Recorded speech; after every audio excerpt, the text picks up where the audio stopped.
Alrighty then, good morning, good evening, good afternoon, and welcome one and all. My name is Michael, I'm the Dead Gamer, and welcome to Pathfinder 2nd Edition Curse of the Crimson Throne. Before we kick off, a big and warm welcome to the Raiders from Robert Hartley GM's channel. How you guys doing? I hope you guys are doing well. I miss your faces. I miss Rob's face. I miss all the faces. If you don't know who I am, then that's pretty par for the course. My name is Michael, I'm Dag. I do Pathfinder. It's a role-playing game. It's like Dungeons & Dragons, slightly more intense, like I am. And, I'm also, just so you know, an award-winning Pathfinder GM, just saying. And, we have a very tight-knit circle of people who, have won awards and stuff, and I only accept raids from people who have won awards. So thankfully, Rob got his shit together and won one. Otherwise, none of you would be here. I mean, it's just the way it works, at this level of, I don't know what the fuck I'm saying. Anyway, good morning. Good morning. How are you all doing? Could you imagine if I was that pretentious? I'm narcissistic, not pretentious. There's a big difference. Anyway, what are we doing today? We're going to be playing a tabletop role-playing game in which my players, aka my Patreons, take on the role of the protagonists of the adventure while we are playing and embark on an epic quest of rage and rebellion, I feel like is the best way to describe this. An evil queen has taken over the city of Corvosa, and it is up to our heroes in order to try and destabilize her power, overthrow the queen, and emerge victorious against her and the evil dragon that is currently attempting to use its power to exert its influence over the town and the city. So yeah, that's our adventure as we're playing it. But before we begin, we have a couple of people to thank, and those are the people, of course, make us look as good as we do. And that is our sponsors. We have Hero Forge for the wonderful art you see on screen. We have Fantasy Grounds for our VTT of choice, and we have Sirenscape for the beautiful sound effects that you are going to be hearing throughout the course of the session today. But of course, the real stars of my show it's not me, while I'm GMing and stuff like that and, mastering the story, the true collection of amazing talent comes from my players, and I will allow them to introduce themselves and a brief line about the characters that they will be playing today, starting with none other than our dear friend Malakisa, playing Holly, the cleric of Asmodeus Fairy. Hi everybody, Dag said brief, so I'm going to try to make mine shorter than it normally is. I play Holly, who is a fairy, who is a fairy noble, and she used to be a rogue, and she wound up becoming a cleric of Asmodeus to save some orphans from the plague. So she had the best of intentions and failed miserably with those good intentions, and she's now kind of sort of evil, but she's still a cute, sweet, adorable fairy who likes sweet and sugary things. So yeah, she's not that evil. Just a little bit. And she's on her way to help these people to complete the adventure, and then she's on the way to kill her ex-fiance who slaughtered her entire family. So there's also some vengeance going on there, but he deserves it, so it's still not evil. And there we go. I'll let Unok take over. All right, next up, of course, playing the role of Unok, the Dragon Slayer, is our dear friend Marcus, the Storyteller. Yep. Hello, I'm Marcus. I am playing Unok, Orc Dragon Slayer Barbarian from Belkson. He fights dragons, loves fighting them, very angry boy. That actually kind of just sums up his entire character. Yep, that's fair. That's fair. All right. Unfortunately, Laura Bones is not going to be able to join us today, but traditionally she plays the role of Agnes, a woman who is a resident of Corvosa. She and her daughter have lived here for many years. An integral part of her community in Old Corvosa, a psychic by nature and a former traveling Varisian spiritualist and kind of that sort of thing. But since the rise of the evil queen, Agnes has thrown her lot in with our group in order to try and make a safe place for her daughter. And also, fingers crossed, hopefully managed to get a date with a fisherman by the name of Dan, who unfortunately has gone missing in the turmoil that has ensued over the city. So there's that, yeah. Then, of course, we have Dante, the Kitsune Druid, played by our dear friend Raikon.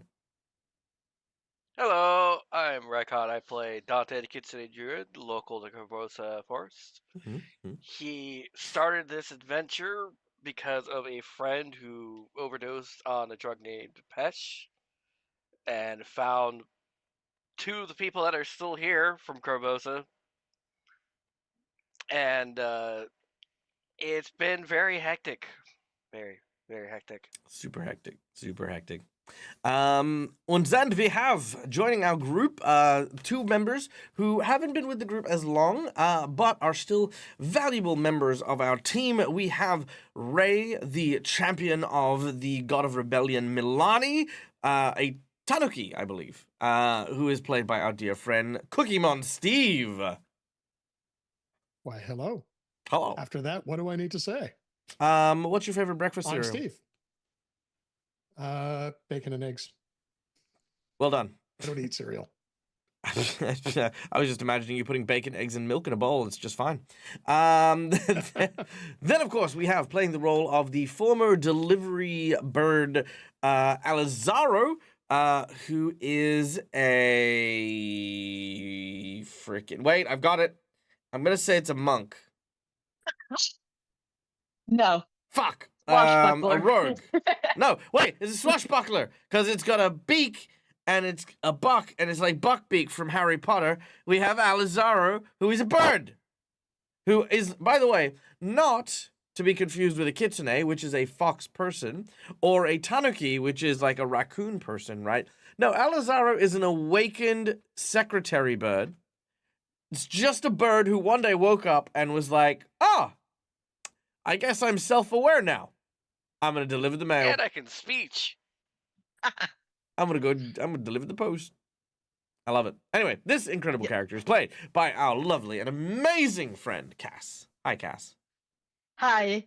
How are you today? I'm good. I'm well. I'm drinking lukewarm Coke, which is very disappointing. But other than that, I'm good. And that's only because I'm irresponsible and I did not put a fresh Coke in the fridge after I had one previously, which is of course a good like life lesson to those of you who in the audience may do the exact same thing. Sometimes we need to put in effort in the times that go past so we can enjoy the good things now. It's just a little bit of effort, but it makes all the difference.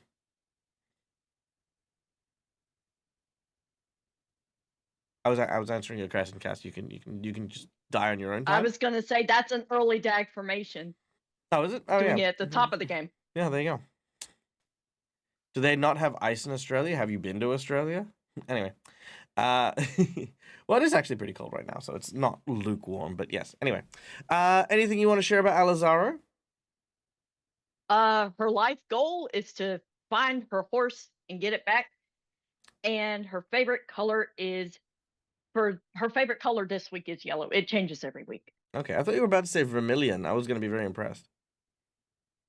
Because it sounded like you were v-ing. But anyway, so that is our group. That is our group of players. But before we kick off, we have one last person to thank, and we will speed through this. And that is, of course, our lovely and amazing audience members. Guys, thank you for being here. Whether or not you're a long-term fan who has watched my show throughout the years that I've been streaming, or if you are one of the people who are joining in for the first time, it honestly makes so much of a difference to have just the support of the community, the people who are here, who just want to have fun, enjoy all the cool stuff.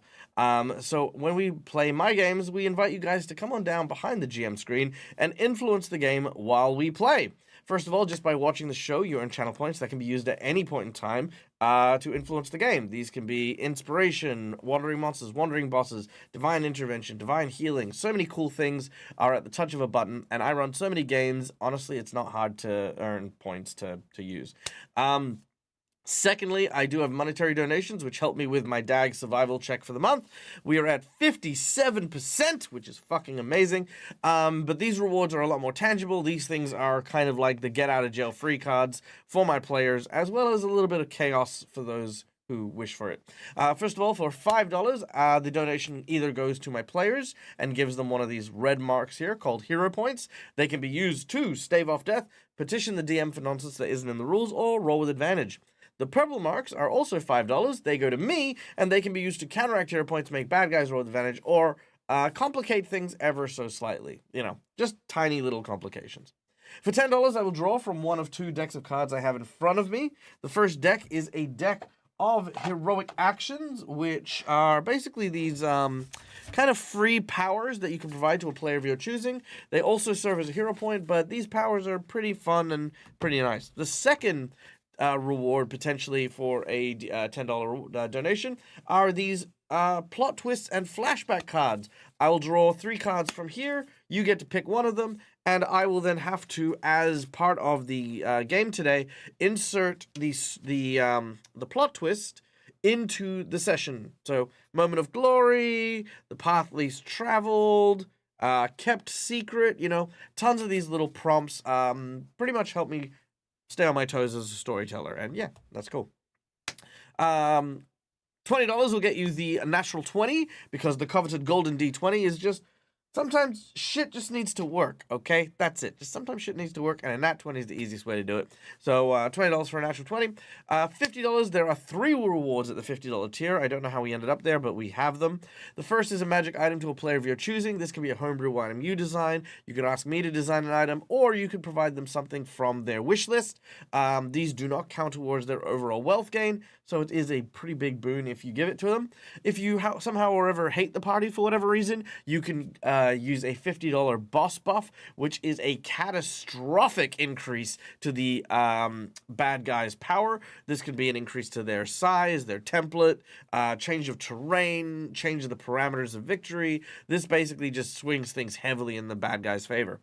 And lastly, we have the Harrow reading, where I will draw a card from the infamous Harrowing deck, and based on the fortune that they have, our heroes will critically succeed on a check made with the Harrowing prophecy in mind, and they will also receive a bonus based on whatever statistic the Harrow card represents. So yeah, there's the group buff that we'll have. And last but not least, my God, we get there in time? We have our secret menu item, which is a $100 massive donation. Now, for those of you who are aware, our heroes are currently trying to destabilize the queen. There's lots of influences here, there, and everywhere. The $100 secret menu item. For today, our secret menu item is going to be nice and simple. It is going to be the same secret menu item that we had last week, which is, of course, the revival of the Sable Company Marine Guard. Now, our heroes, as part of the rebellion, are currently fighting against a whole variety of military-based organizations that are standing with the Queen. The Red Mantis Assassins, the Hell Knights, the Grey Maidens, who have already been sort of destabilized with the fall of their captain. But that one thing that will also really put a massive boost to the rebels is the joining of these guard, who are basically these knights that ride hippogriffs into battle. Their entire organization will be revived. They will represent the rebels. They will fly against the queen on behalf of the kingdom, and of course aid our heroes wherever possible throughout the rest of the campaign. So instead of being sort of the downtrodden underdogs, they will now have a sizable, highly trained, highly specialized aerial attack force. Yay. That is our secret menu item. Cool. Now, we do have a $10 donation from Schooly Eye, so let's do that real quick. As per Schooly Eye liking random card draws, we are going to give this a quick shuffle. And for this random draw from the middle of the deck, we have... Hiya. Ooh, okay, interesting. A cherished gift. All right, a cherished gift. I'm not sure what I'm going to do with that. I'm definitely going to try something, but a cherished gift. Okay. I see you. All right. Are we good? Ready to start? Let's do the thing. Okay, let's do the thing. Let's go. Let's go! We return once more to Corvosa, a city wrapped in chaos and confusion. The rebels have risen They have now begun to act against the queen, fighting, struggling, scratching and clawing their way to try and find a foothold back within the city. The bridges burn to the north, separating Old Corvosa from the main city. The smokestacks rising high over the narrows, blanketing the entire city in a sky that is dyed yellow and red from the smoke and smog. Our heroes currently find themselves in the southern side of the Midlands after having defeated Sabina Merrin, captain of the Grey Maiden, and the dragon, whomst she, after betraying the queen, helped you defeat. Just as our heroes thought that they were acquiring some rest and respite, a strange set of circumstances began to happen in the middle of the night. Suspicious, our friend Agnes awoke from her slumber, alerted everyone to the presence of a strange and bizarre smog slowly filling the house that our heroes were resting in. But after a very brief exposure, Agnes falls asleep, collapsing on the staircase. Our heroes quickly move and grab hold of her, pulling her upstairs as the lower floor is quickly consumed by this rolling, strange-colored fog. Meanwhile, on the outside, a series of men and women dressed in bright red leather armor, each brandishing what looked to be a saw-toothed blade, wait outside expectantly for their targets to emerge. One of them begins to adjust their gloves using some very, very perfumed lotion, run their hand through what looks to be this gray and speckled fur over ears and around the back.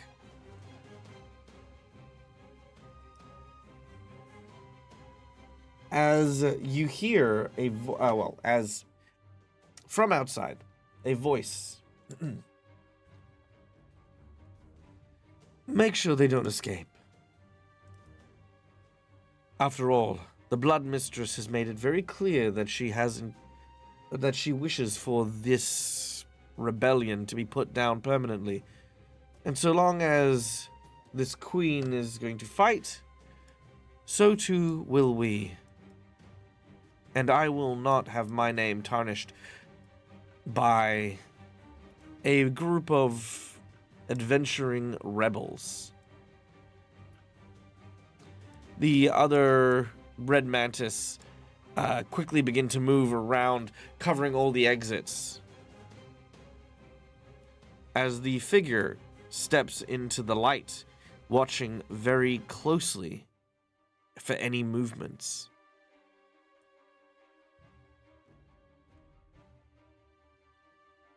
And we return to our heroes. All right, inside. Agnes is still alive and okay, but unconscious nonetheless. Heroes, what do you do?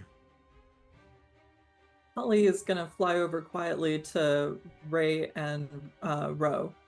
Guys, it looks like they're going around at all the entrances, but we gotta get out of here. So what I can do is go to the back entrance and turn invisible and fly out so they don't see me. So I'll sneak out back there and take out the Red Mantis back there. I may need your help, but he won't see me. And if he doesn't see me, he won't know I'm there. Yeah, I said that. Okay, I'm a little freaked out, but you need to get Unak up and wake him up, and you guys need to get Agnes out. Does that work for you? Is there a back window? Like you're going out the back window? You can't go downstairs. I know I can't go downstairs. Doug, do we have exits that I can like fly out of? Up on the top floor, there are windows in the bedroom. Okay. Okay, so I'm gonna open the window first and see if like a bunch of arrows come in. first, because that seems smarter, because they're probably going to be watching for the windows to open. So I'm going to do that first before I fly out, and we'll see. And then I'll go down and distract him. Is there only one window at the back, Dag, or are there multiples? There's no windows on the second story out the back. No. The side and the front. Because if you recall, you guys are on the dockyard. So it like out the back, that whole area is just like basically just trash and stuff. So they don't really have windows out the back to that.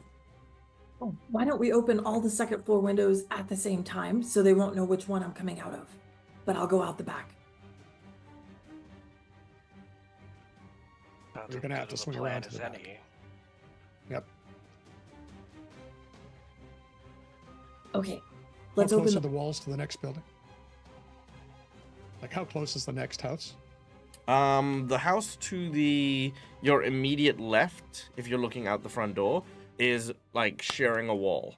The next house Okay. across is about maybe 5 foot, 10 foot. You know, it's a very thin alley. Oh, actually, no, actually, it looks like a bigger alley. So probably about 10, 15 foot to the next building after that. Okay.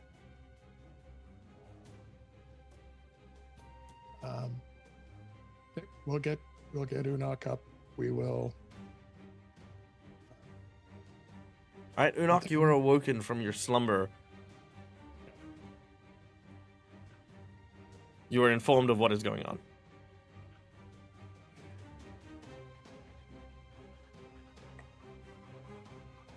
You might be muted. No, I just can't think of what to say. You just Wait, pull it's the blanket back over. Fuck off.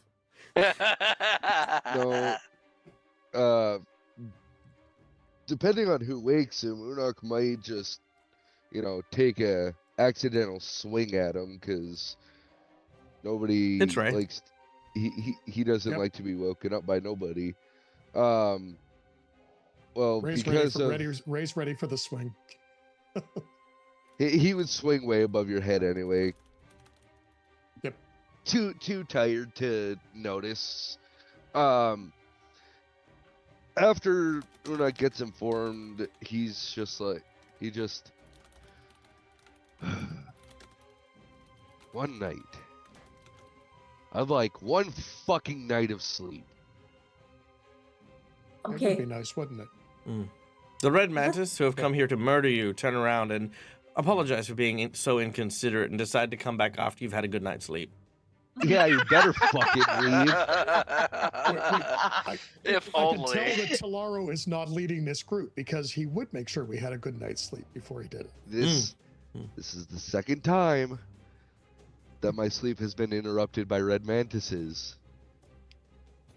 okay. I'm going let's to go. break some spines. Let's open the windows first. Okay. Everyone get to your assigned window. This is going to be very difficult for me to fight without armor, but okay. Get in Put your armor. on. I've already It, put mine on. it takes Start. I think it takes 10 minutes to put Yep, it. it'll take about 10 Yeah. minutes. 5 Yeah. with assistance. And Okay. That's only with the, if someone has the armor assist perk.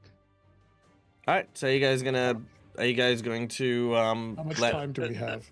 You have no idea. Literally none. And Yeah, not to I'm mention not gonna- poison is I'm still just coming not up gonna take- technically. Sorry? And technically, there's still stuff coming up from downstairs. Yes, there is. Okay. Pretty much by the time that you have come up with a plan and awoken Unok, about 3/4 of the lower floor is now filled with this gas. No time. Okay. We gotta go. I can hold on to your armor for the time being, at least. Yeah, that's fine. It's just. Ugh. Okay. Ro, can you carry Agnes? Ro cannot carry Agnes because we're technically the same size. Well, Unless that I has go nothing to do with kaiju. it. It's your What do you- strength. Yeah, just it's talking a about it's carrying. it's a carry capacity, Cass. The size means absolutely nothing. I have a character who can lift 6 ton, and if you tell me that because I can't carry another medium creature, I will be very upset and tell every single fireman in Fantasyland that they suck at their job. Okay, so what would I use to determine if I can carry her without going? What is Titan your form? well? You look to your DM and you tell them that Yep. what your strength is. +4. You're perfectly fucking fine. Like, Okay. you are very good. In Pathfinder 2nd edition, that results in 4 bulk, right? And unless Agnes is incredibly More than 4. yeah, more than 4. At least what I'm saying is like most people will cost like 2-3 bulk to carry. Oh, okay. So it does not work like D&D where it's size related. Thank you. I did not know that. I didn't even realize it was size related. That makes me very angry. Yeah, I that's didn't even know it was stupid. size related. I just know it makes you move at half speed. Yeah, that's what I thought. Anyway, I digress. Carry on. Anyway, Could you in imagine that case, in this situation, you're in a fire, Agnes is unconscious, and you're all looking at him just like, damn, if only one of our party members was like 8 foot tall. Nothing to do with the fact that our strength would be the same, but they have to be 8 foot tall. Otherwise, gosh darn it, we have to just leave her in the fire. Oh my in that God. last question, and then Yeah. I'll roleplay. Will carrying Agnes impede Rose's ability to fly? As a medium-sized creature, yes. As a larger creature, no.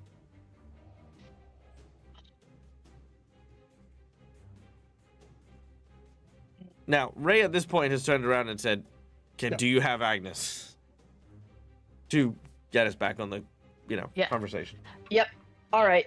So, knowing that her flight will be impeded, Rose's gonna grab Agnes and go. She's just going. Go where? Oh, you're not going yet. Oh. We haven't opened the Are we- windows. We're Opening We're- windows. Well, I Holly's can't windows. open a window with Agnes. I I- can't open a we're window going with to- Agnes. We're opening the windows, but we're waiting. We also need to see whether or not we're going to get a hail of arrows, and they're going to be watching. I mean, you also So- have a foot. So, Holly, you go out one window. You're going out invisible. Mm-hmm. Yeah. So we I'm- decided I'll- to go out the back window. There I are will there go are out 2 windows. at- Both are on the front of the building. I will go out the other window. I will also be invisible. Okay. Okay. Don't go out Because the I window have a- yet. Just open. Well, we're I opening will- it, but I'm armored. I will probably take the shot. But To make things a I'm- tad bit easier, if we are running or fighting, Dante will cast haste on everyone. Okay, very well. Power surges through your body as lightning courses through your veins. You feel the haste spell enhancing your speed and agility. All right. so you take the ones on the left. I'll take the ones on the right. Unok, you pick whichever one of us needs the help. And Dante and Rogue, get her clear, will you? Okay. When we And finish, we're probably where going to we need help. where are we gonna rendezvous? Do you remember where? Well, we have to be able to shake them. What's the pub? The local pub? Yeah. Let's see. Ooh, why don't we rendezvous at their hideout? They do Sure. have a hideout. We'll chase them- It we'll chase really them right wouldn't back if we know actually. where- That would confuse them. Yeah. Let's go to their place. That would confuse them a lot. And they would not expect us to go there. I like that, Holly. So Nice one. we all go and split up. But yes, we take out the mantis. Whoever is guarding where we're going, take out that one person, and then we'll all rendezvous there. Okay. So you guys are going to be heading into the northern side of the Midlands.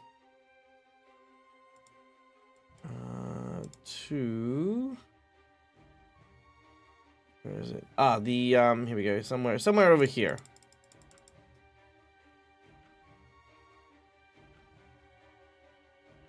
That is where you're heading. Okay. So, Sounds good. with a plan at least somewhat in mind, you both cast invisibility. You time it. You both open the window. Neither of you leave. Unok, who are you standing beside, Holly or Ray? Ray. Dante. Going to be standing near Holly. Okay, and Alizara. Ray and Unok. Very well. As this happens, I need all of you to make me a fortitude save. As in a volley of arrows does not fly in your direction. Instead, however, several small pouches are hurled in your direction, each of which explode. Unfortunately, what level are you guys? 15? 14? A million? 14. 14. 14. 14. Okay.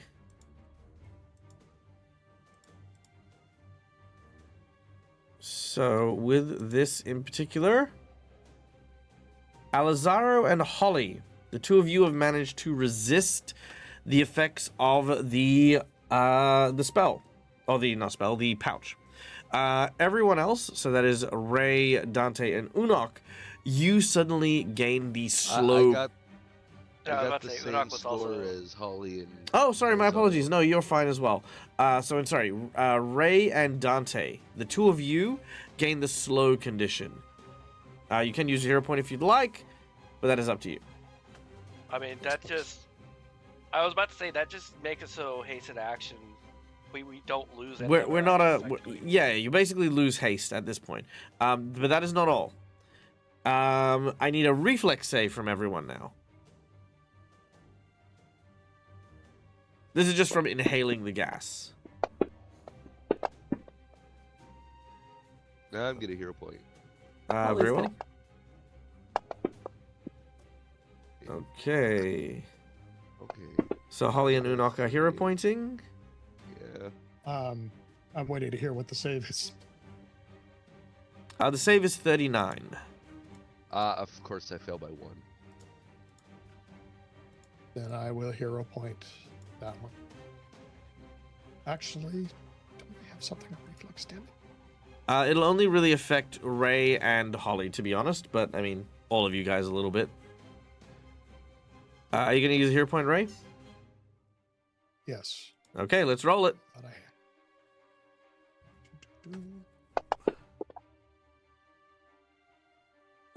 So close. All right. So as the pouches fly into the windows, they do explode with like again this poisonous gas. However, in addition to it, there is mixed in what looks to be this almost like green bioluminescence that now coats your skin. Can I nat 20 mine? Your reflex save. Yep. Look, I'm gonna say you can. I will say. It is up to you if you want to use it as your auto success or if you want to save it for a...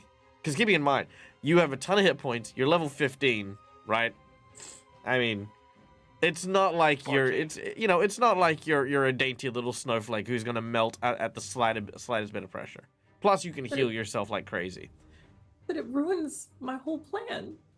But that's what the whole point is like we can adapt to plans, we can change plans, we can, do cooler and more amazing things. If all you want to do is go invisible and have you escape, I mean, you can do that. I mean, I'm not gonna, like I said, I'm not gonna stop you, but overcoming But I wanted to hit him on the adversity. back of the head with my mace. Sure, that'll, I mean, Okay. again, you can do that. I'm not, like I said, I'm not gonna stop you. I'm just saying a nat 20 is worth a lot, That's fair. That's fair. Okay. I am now glowing green and gross. It's actually a pretty green. It's like I said, it's a luminescent green. It's like the green that the ocean gets when it has that algae. It's like that green. Okay. Yeah, it's very pretty. Okay, now keeping in mind we're not in initiative yet. All they've done is windows have opened and they have used their ready to action to huck these things in. If you guys wish to engage and jump out, then we can go into initiative. Otherwise, you can slam the windows shut and try again. I mean, it's up to you guys what you want to do. Jumping straight No, out. we're leaving the windows open, but Alright. oh, can I Okay. cast prestidigitation on myself? No, because Unok is jumping out. So we are going to go into initiative. God damn it. And I will also point out that cantrips will not overcome spells or powers with high DCs. It is a cantrip for cleaning clothes, not removing effects. I don't suppose that. But I do appreciate the creativity of it. I don't suppose jumping out the window I'll be landing next to them, will I? So far down on the ground, you see one individual. Okay. The reason why I'm asking is because I have a bunch of feats that reduce fall damage Sure. first. I also have the impressive landing feat as a reaction. Okay. What do we got? I slam into the ground, shattering it around me. I treat falls as 10 feet shorter, so up to total right now, I treat falls as 25 feet shorter.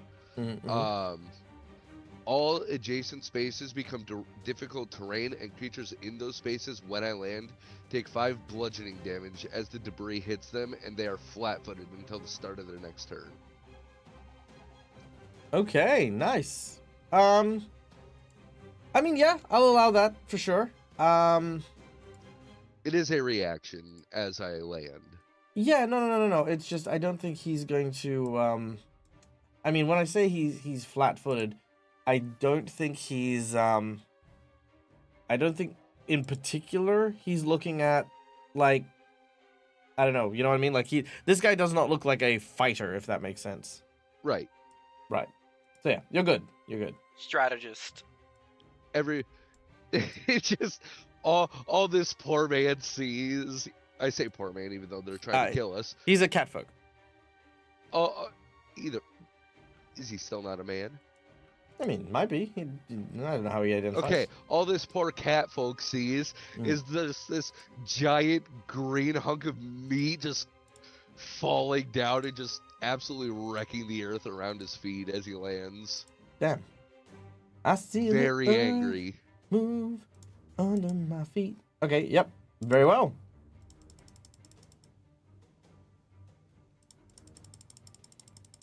Well, that'll be depending on the initiative, of course. Right, yeah. Okay. Hope I get a high one. Okay. This is the first time I've actually been able, might actually be able to use this feat.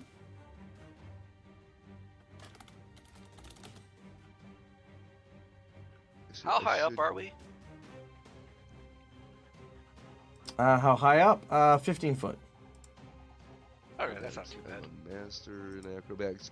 Oh no, I treat falls as 60 feet shorter.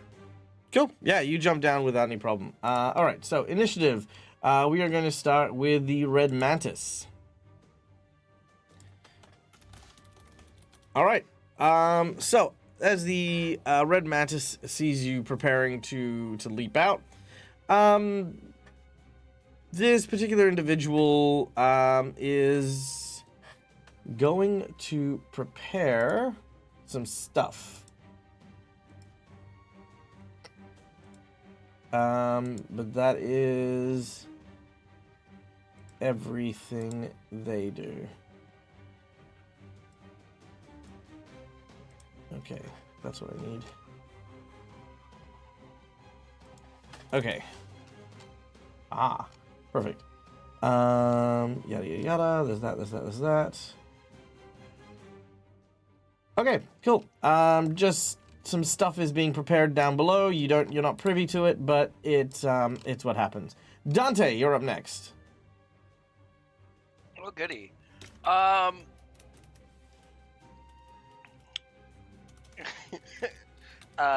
laughing because it's like I could potentially chain lightning all of them. You don't see anyone. You see one person. Oh, I only see the one person. Okay. Doesn't you know that Got bit it. how you haven't actually scouted outside, and I gave you like the No. exposition? Yeah. Yeah. Uh, You see a single I- guy. Could be a civilian as well. Like he doesn't even look like an assassin. Can I see if I can see any of them? Sure. Make a perception check as you begin to search to see if you can find more people. All right. Let me just very quickly make a stealth check. Yes, you can indeed see about 6 people in various places down on the lower floor, dressed in the red mantis gear.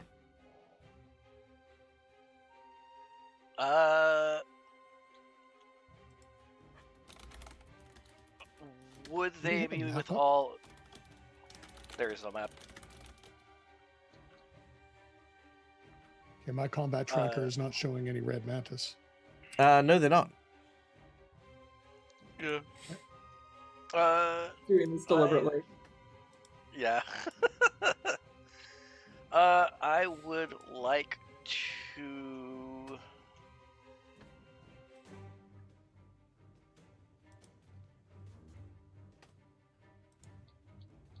Actually, no, she's invisible, so that won't work. In 30 feet, but she's true. Don't forget, you can see us because we're stained green. Mm-hmm. Yeah, We're that glowing is in the true. dark. We're invisible, Uh, but we're glowing in the dark. Yeah. You know what? Going to try and help Holly by dispel magic the effect that is causing her to be green. You cast Dispel Magic. As you do so, it has no effect. Okay. I had a feeling. Tis not magic.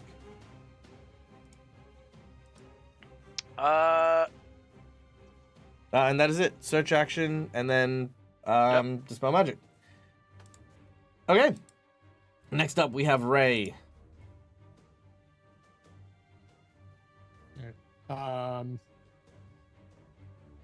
So I have only got my normal 3 actions. I don't have my haste and stuff. So Correct.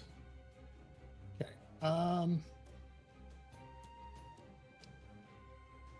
And did I see where these people were? Like, is the Nope, person you'll that I need to can search for them see- as well. Okay, I will search for them as well. Okay, perception check to search for the individuals attacking you. The only person I could effectively tell where people are is Holly. Because we're at 2 different windows. Critical failure. I'm going to nat 12. Well, no. Oh, sorry, hold on, Oh, no, no, that's that is still a critical failure. Yep, never mind. I was gonna say I forgot to lower the DC, but yes, no, it is a critical failure. Yeah. I'm going to hero point it anyways. All right, hero point it is. Actually, no, you can have the hero point. Go on. I was thinking about it. All right, go for it. Well, it's not a critical That's not a critical failure. You are right.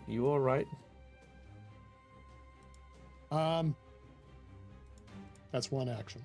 Mm-hmm. What's the fall damage for 15 feet? 10. I'm raising my shield and going through the window. You've opened the window. I mean, you can close it and smash it if you Yeah. like, but I mean, No, I'm raising my shield so that it's ready when I come down.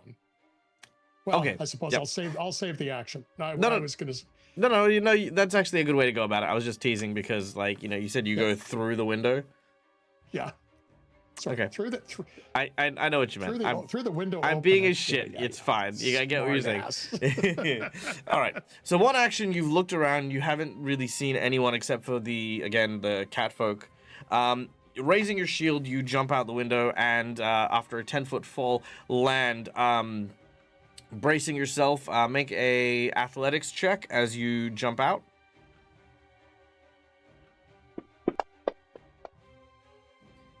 Okay, unfortunately, you just don't lower the damage from the fall. That's all. Yeah. So that's 10 points of damage as you land on the streets below. Perfect. Alizaro, it is your turn next. So, since nobody has been communicating about what they see, may I also make a perception check to see what Absolutely. I see? Thank you very much. Cha-cha! Nice. Hey. With a 37, you also notice 6 assassins in addition to this guy out in the streets below. They are hiding in various locations. Okay. If Ro jumps out, I guess it would depend on. I'm trying to ask if Agnes is going to take damage or if it'll depend on how I do. All right. Well, I'm gonna follow Ray and jump out the window with Agnes in tow. Okay. 10 points of damage, which if you could add that to yourself, that would be amazing.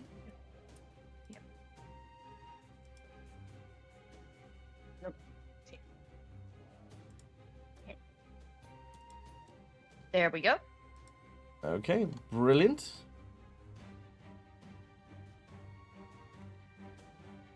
Okay.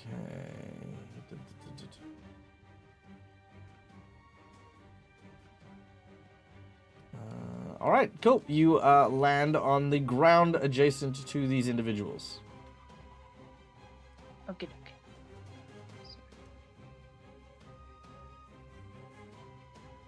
Perception, move. I think that's it. Okay, done and done. You were hasted, don't forget. Yes, sorry, you do have one more action, so yes, you are hasted. Okay. Can I, since I have Agnes, can I just disengage? Is disengage a legitimate action in Pathfinder? It is if you would like to, but it's only a 5-foot movement, and no one's in melee range with you at present. Okay. If you describe to me what you would like to potentially do, I can help guide you through that. All right, thank you. So, having Agnes in tow, and not wanting to put Agnes down to fight, Sure. she just kind of wants to back up, and then go from there. And next round, I'll figure out what I'm gonna do about holding Agnes, so I can figure out what's going on. Well, remembering how the building is surrounded. Mm. So backing up means going back into the building. Okay, no, we don't want to do that. Ooh. You just hold your ground. It's fine. Yeah, if I could just hold my ground, then that Sure, would be no problem. fine. Okay. Holly, Oh, you're up where are next. you? Okay. Dante's still in the room next to me, right? Yes. Yep. Okay. Holly is not going to worry about any other people. She's just gonna cast a spell and hopefully distract this dude in front of her. Mhm. Not knowing if there's anybody else down there or not, but she doesn't see anybody else, right? Or if this dude's a bad guy at all, but yeah, sure, carry on. I mean, he's a red manus. She knows he's a red manus How? because he's blocking the way. Is he? He's standing outside on the street underneath a streetlight. Can she see him? Yeah. Is he wearing red? No.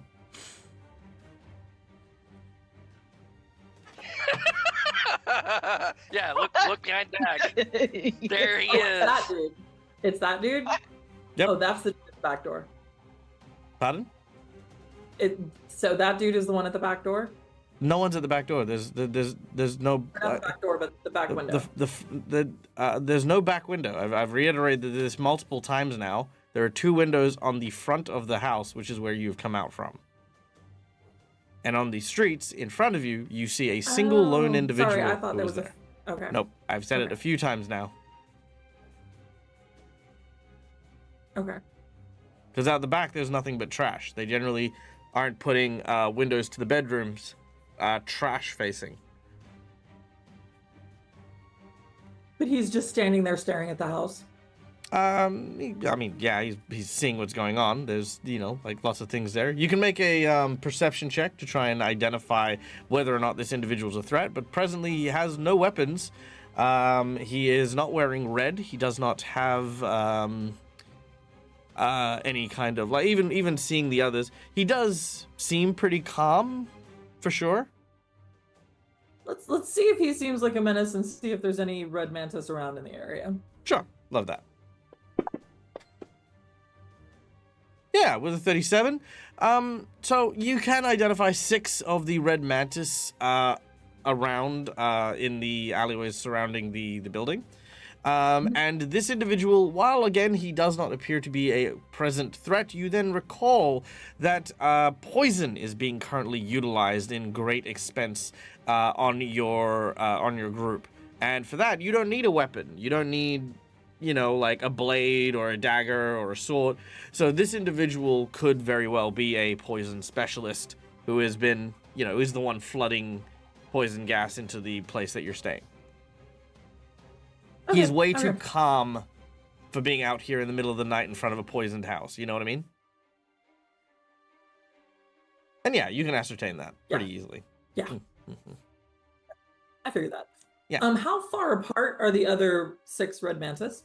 Looking at the size of the building, I would say they are spread out about 10 to 15 foot apart, with this individual on the outside of that circle about another 10 foot out.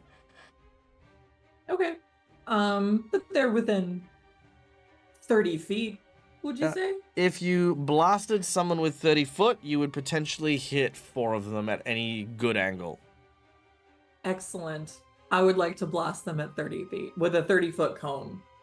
Oh, a cone? No, sorry. I meant a sphere. So if you're using a cone, at best you would be able to hit 3 of them. Okay, I would definitely like to hit poison guy, and then I guess the best angle to hit. You would have to come outside to hit poison guy. I'm flying, so how far outside would I have to come? Well, given that you are currently 15 foot up in the air, you would have to be 15 foot out and across. And if you're aiming down, you would only hit 2 if you want to hit poison guy. Yeah, I'll fly that distance. Sure. Okay. Done and done. But you only have 1 action remaining. 2 actions. Nope. Oh, yeah, because you're hasted. That's right. Yep. I am hasted. Yes, I am. Mhm. Holly's just gonna spread her arms out. Mm-hmm.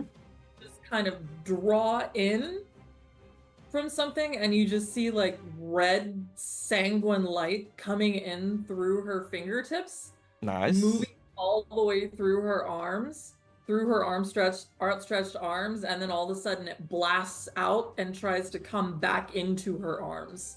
Just this burst of energy comes out and then comes right back into her as she casts vampiric exsanguination. Ooh, nice. Love it. All right. What do I need to do? You are going to roll a basic fortitude save because I can't roll on these guys because they're not. Yeah, no, that's fine. Basic fortitude save for these guys. Oof. Is a 21 for the regular no-name assassin-y kind of guy. Uh-huh. And as for our cloaked gentleman, he gets a 32. Okay. And how do I tell what the save is for that? It should be your class DC. So if we go into combat, under your spell DCs, it looks here as though your spell DC is 21. I don't know why. Wait, no. Why is it 21? That is way too low. Yeah, I think it's 31. I don't know why you've got 2 of them written here. They should be at expert rank if it's not listed. What is everyone else's at? 33. 33. Okay, yeah, then it should be a 33. I don't know what this is. I'm just gonna delete that one. Wait, Okay. didn't Holly do the multi-class dedication? There's no such thing as multi-class in 2nd edition. It's fine. 33 is fine. Dedication. It's multi-classing. It's and it still uses the exact same thing. There's no such thing as multi-classing in that fashion anymore. I know what you're saying. Like if Holly took cleric levels, they would still use the same spell DC. They do not separate that anymore. That's Okay. proficiency ranks. Correct. So, Holly, the guy in the suit makes the saving throw. Oh, actually, no, he doesn't. I will use a jinx point and give him another roll. Oh, come on. Okay. Hiya. He gets a natural 20. Mother. So he ignores the effect entirely. The other individual, with a 33, he critically fails. So the one of the assassins critically fails against this. So he will take double damage. Correct. And you get a crit card. Yay. All right. So to do, oh wait, I need to do I click the crit button, right? Click the crit. Yep. It's a lot of dice. Oof, nice. 79 points of damage. How's this guy looking? Where are you, buddy? 79. Oh, that took off a little under half his hit points in a single hit. And I will gain, do I gain 40 or do I gain Is it temporary hit points or do you 39 heal? hit points? Is it temporary? Do you I gain gain temporary hit points. equal to how much? Half the damage a single creature takes from the spell. So that'd using be 39. 39, okay. Oh, well, 37, but just take 39, it's fine. Okay, give me a number between 1 to 5 for your crit. Let's go with 2. 1, 2. Okay. Let's see. Wait, no, that's the wrong deck. Because it turned around and said, you critically hit your nearest ally. I'm like, wait, what? Wrong deck. Silly Michael. Sorry, what was the number? 2? 2. Roll a d8. Okie dokie.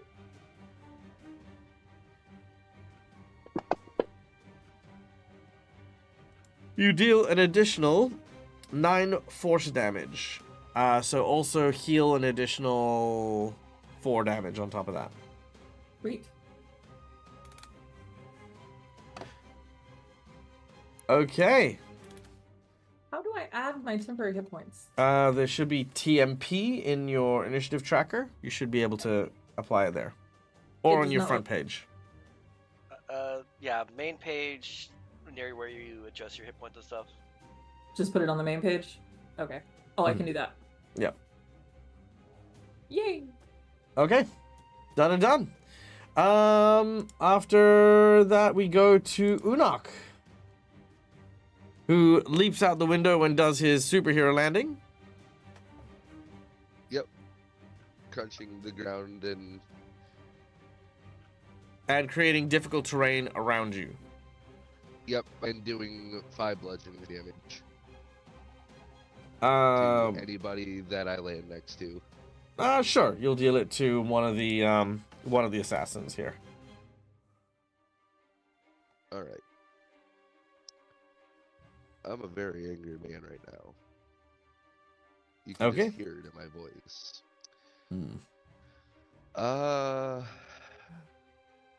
The calm, angry. Bastards woke me up from my sleep. Did I have enough time to get my spear before we had to jump out? I didn't hear you pick up anything. Well, I don't have a weapon then, so I'm just gonna swing with my bare hand. I don't know what my attack would be for that, because I do not have unarmed as a... Oh, I can fix that for you. Give me just 2 shakes. But are you trained and whatnot with it? Well, yes. Everybody is trained and unarmed. What I mean by is like, do you have better proficiency with There it? you go. You now should have the fist action. It doesn't matter. It's just gonna be long or non-lethal damage because I don't have the feats for it. Not a That's thing all. anymore. What do you mean, not a thing? As in, you do not need to have a feat to have your fist be lethal. Since since second edition. No, that it is still in the game because There- it's right there, non-lethal. Is it? Yeah, you Because take improved a unarmed, -2, because you know improved unarmed strike's not a thing anymore. it removes the non-lethal trait off your unarmed attacks. Yeah, because there's orc feats that remove the non-lethal trait from my unarmed attacks. Give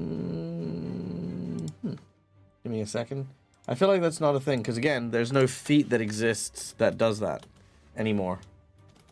That feat doesn't exist. Yeah, as in- because you have to be a monk or martial artist to get them or have the racial feat. Oh, okay, so they're just non-lethal in general. Okay, cool. Yep.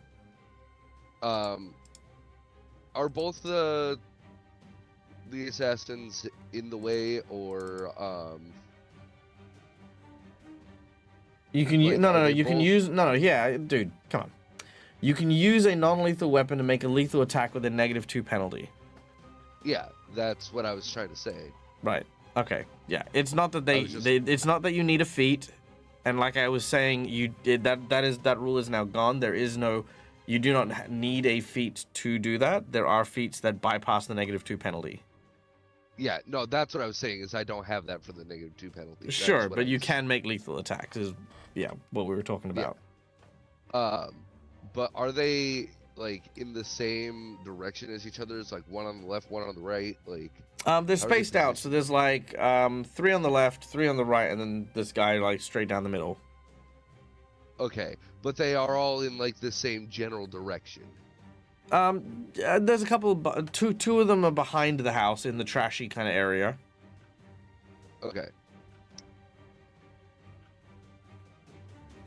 Hopefully there's no allies in front of me. There's no allies in front of you, no. Perfect. I'm gonna try to get as many of them as I can. You have not And- made a perception check to know where these guys are.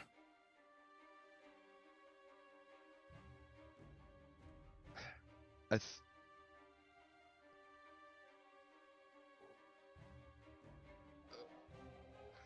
My brain is getting fried now because how do I know where people are at then if I'm telling you, the player, but Unok hasn't made the perception check. Everyone else has.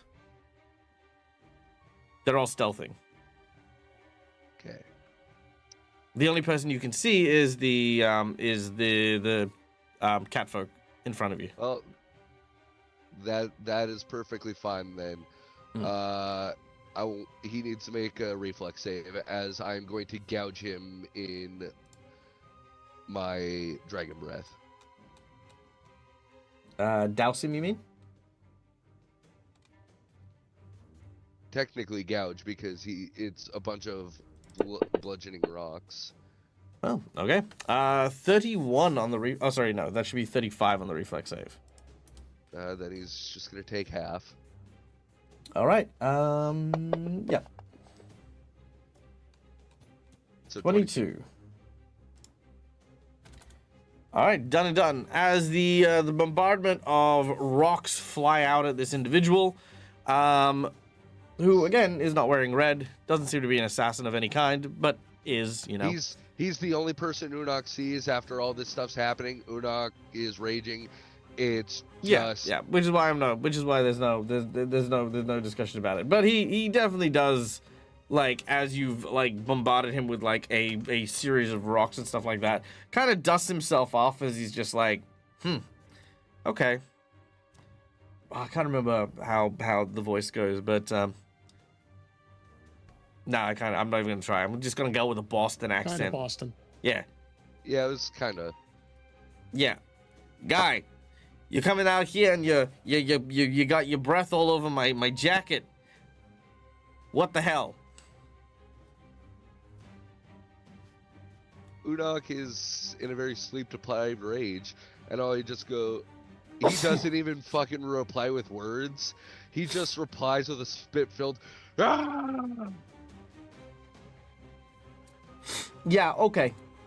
I see how this is.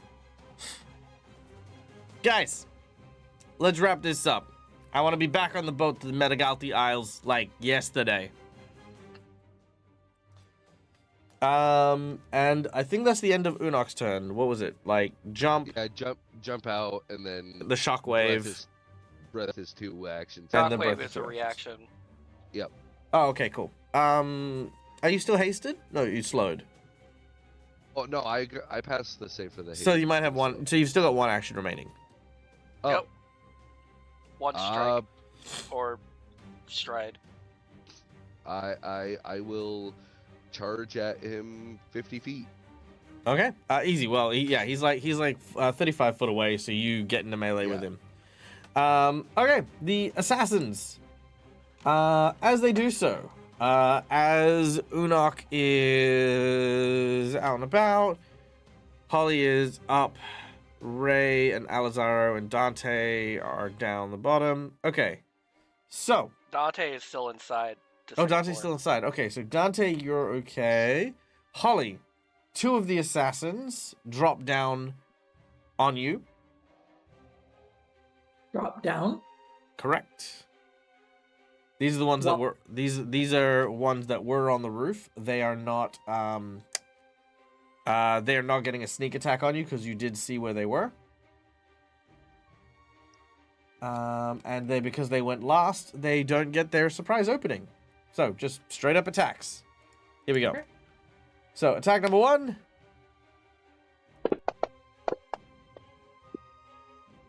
And attack number 2. Now this guy is flanking, so he will get a sneak attack.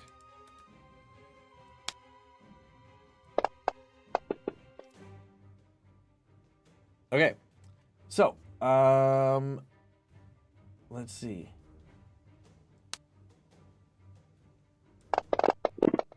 So this is from the guy with the sneak attack.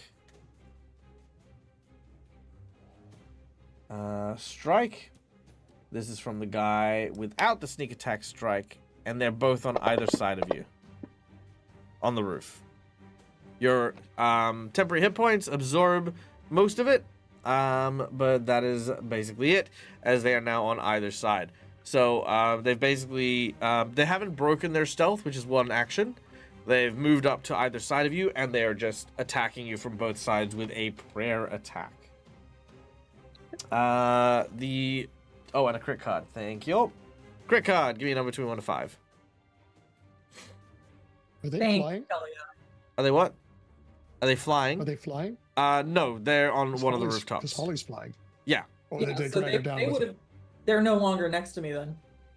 What do you mean? So I'm still in the air.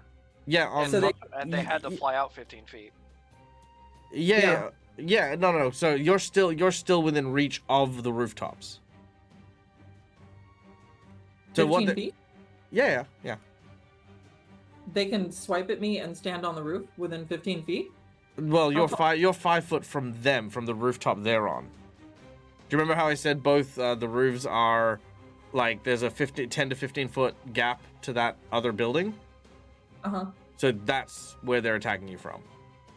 Okay. Yeah. So 1 to 5. 1. Okay, 1. Here we go. Slashing, triple damage, and you are forced to drop your weapon. But I don't think you've got a weapon. I don't. Yeah, okay. So 1 more lot of damage. Let's get that in.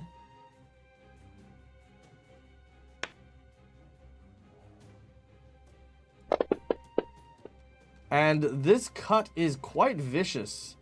Holly, you are bleeding profusely.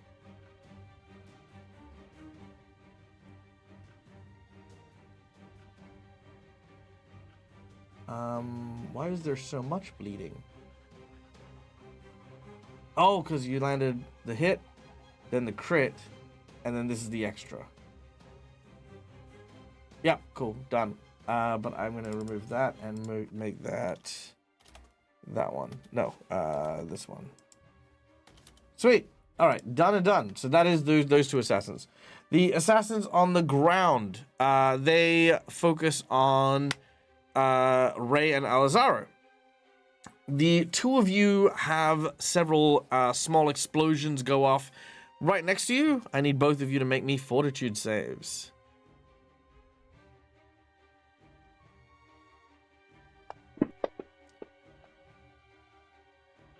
All right. Ray, you are fine. I would like to hero point. I'm going to jinx point you. Yep. Since that's in that one, do I still? It's a critical fumble. Yep. All right. With the critical fumble, Alizaro, you begin to feel dizzy. You pass out as you collapse on the ground with Agnes in tow. Okay. But you are right next to Ray, though. The assassins begin to encroach. We then go to... So that's the 2 up the top, the 2 down the bottom. The last 2 are still around back, so they're moving around. Yep, that's fine. Then we go to Nesmith. Seeing the enraged barbarian in front of him, he basically straightens up a little bit and looks to this individual.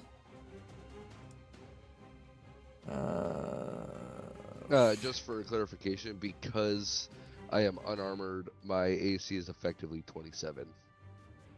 All right. He cannot miss you unless he rolls a 1. So Yeah. So hang on. So what's your AC? Okay, so your AC is 28. I've already taken, but because I'm raging, the -1 AC makes it 27. Wait, because you're raging, it's 27? Yes, because rage gives you -1 AC in Pathfinder. Because of Okay, so your character's already unarmored, is what I'm hearing. Yes. Okay, good. Yeah, that's fine. Okay, cool.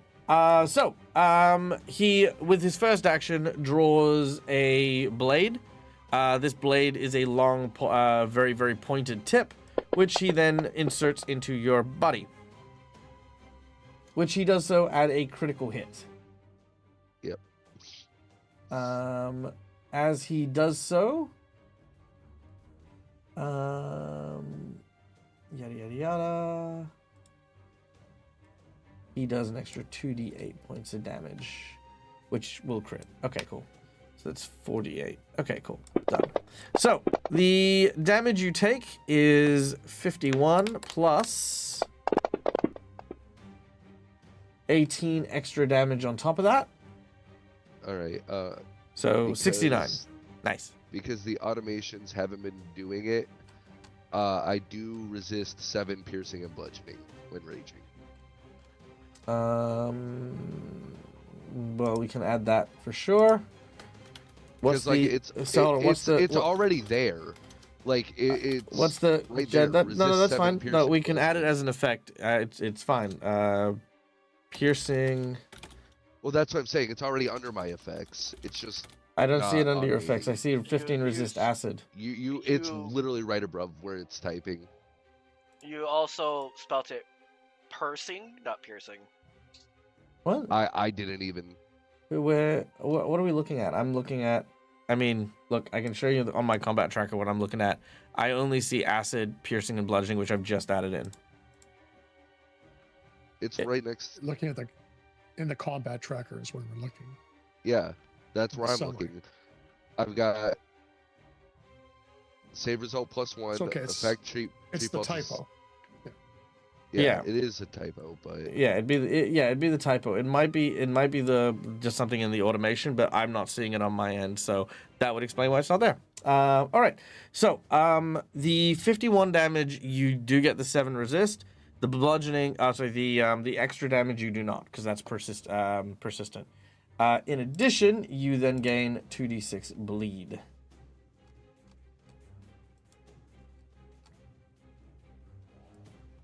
All right. Then I need a fortitude save from you. oh, fortitude's my best one. That's a nat 20. Nice. Love that. All right. Yeah, you're perfectly fine. Oh, and another crit card. Okay. Give me a number 3. between. Was that 3? 3. All right. 1, 2, 3. Here we go. Piercing. He stabs you in the leg. Your movement speed is 5 foot until you are healed. Jesus. Okay. And actually, that should, because of a crit, should be that. Oh no, that's Holly. Where is Unok? There we go. Cool. All right. He is gonna stab you again.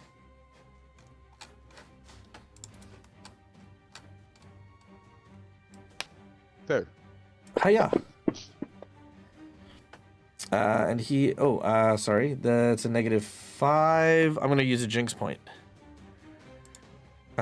So that is -3. There we go. Easy. Much better. And another critical hit. Yeah. I wouldn't be surprised if all 3 weren't crits. Oh, they could get there. Okay, so that's 65 damage plus 16 points of damage, which is reduced by 7. So that's 9 damage after conversion. And then a further 46 bleed.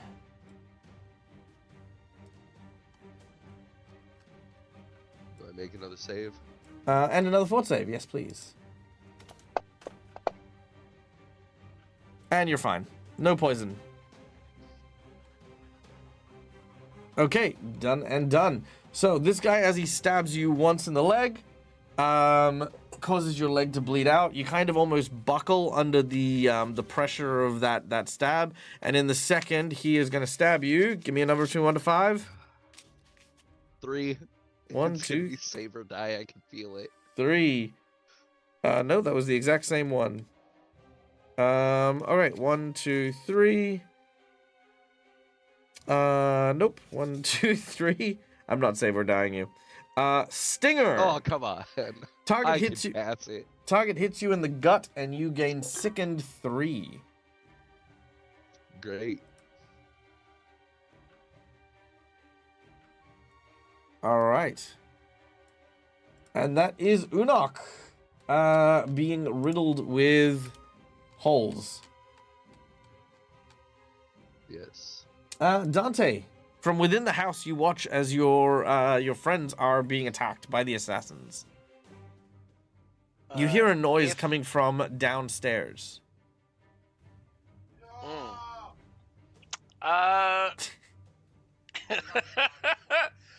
If I tried to look at okay, it's 3 feet down. If Apparently, the I- assassins came in, forgot there was poison gas, are now coughing and dying. If I cast Protector Tree near Unok, would I be able to still jump out and go land on it? Yeah, there's plenty of space for that. Okay. I had to read how tall the medium would take for a tree on tallest. Mm-hmm. Which is apparently 8 foot. Oh, wait. Which level was that at? Because that does somewhat matter. There it is. It was level 5, so it has 50 health.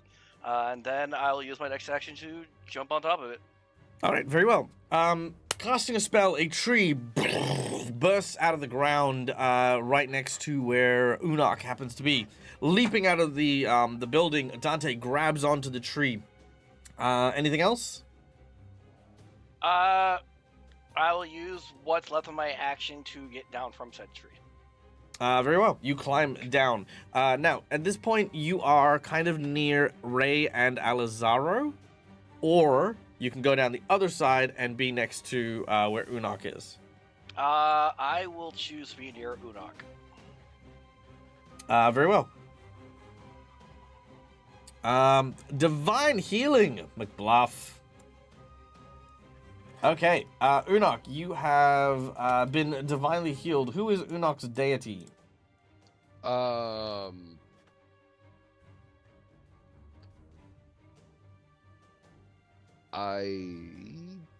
me check. We'll come back to that. After Dante's epic escape from the building, we go to Ray. Hold on. Since I technically would not be slowed this round, since it would have went down by 1, unless it's specific. Oh, not. no, I think it's slowed 1, so I think it only slows you for the Yeah. 1 round. Yeah, so I would have used the hasted action to jump out and get down. Yep. And then I will use my last action for glass shield. Very nice.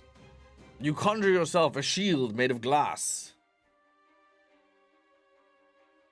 All right. And Ray, we're then up to you. I'm assuming that since they're people that just swung at me, I can see them. Yes, now that they have revealed themselves, you can indeed see one that has swung at Alizaro, who is on the other side of Alizaro, and one that has swung at you. Okay, so one is in melee range and the other one is just outside melee range. Correct. And I am... The slowed one is now gone. Correct. For me as well. Okay, so I've got 4. Okay, I shall swing at the guy closest to me with the Greater Striking Morning Star. Okay, very well. So that would be... Natural 20. That would be a natural 20. That is a critical strike. Yes. Roll your damage, good sir. Let me click on crit.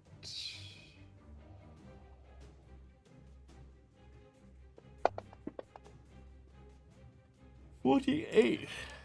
Nice. That puts him on 53 damage as you bang collide your mace across the side of his face. You see this crack appear in the red mantis helmet that he is wearing. And number 3, The please. crit card. And number 3. All right. Uno, dos, tres. That is bludgeoning. Let's see. Normal damage. Target is slowed. Let's change that to slow. Roll a d6.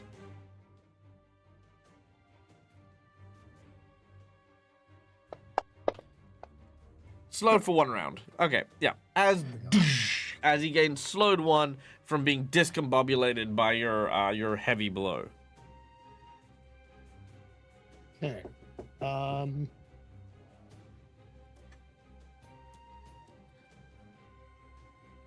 Well, Ro is down, and Agnes is with her.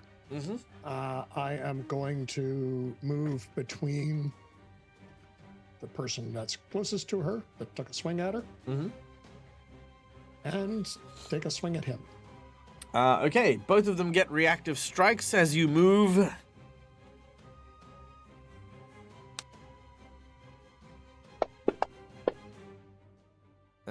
That is a miss. And, oh, sorry, that should be, sorry, does a 32 hit? Just a second, I gotta remember. No, it does not hit. Okay, cool. And another 32, so that's fine. They both miss. They try to hit you, but do not manage to. Okay, so I am going to take a swing at the second guy. All right, this guy is a lot more injured. Nice. That is not a critical hit, but it is a hit. Okay. All right. 24. This guy is. Oh, this guy. We are now at. The do or die moment. Oh, snap. Because I think this was one of the guys that got caught with Holly's exsanguination thing. He's not dead, but you can call for the do or die flip, which, of course, do and die regardless will result in this assassin's defeat. But if we land on the die side, unfortunately, it'll come with a consequence. Ray, do you want to take the risk? Yes, please. Okay, here we go.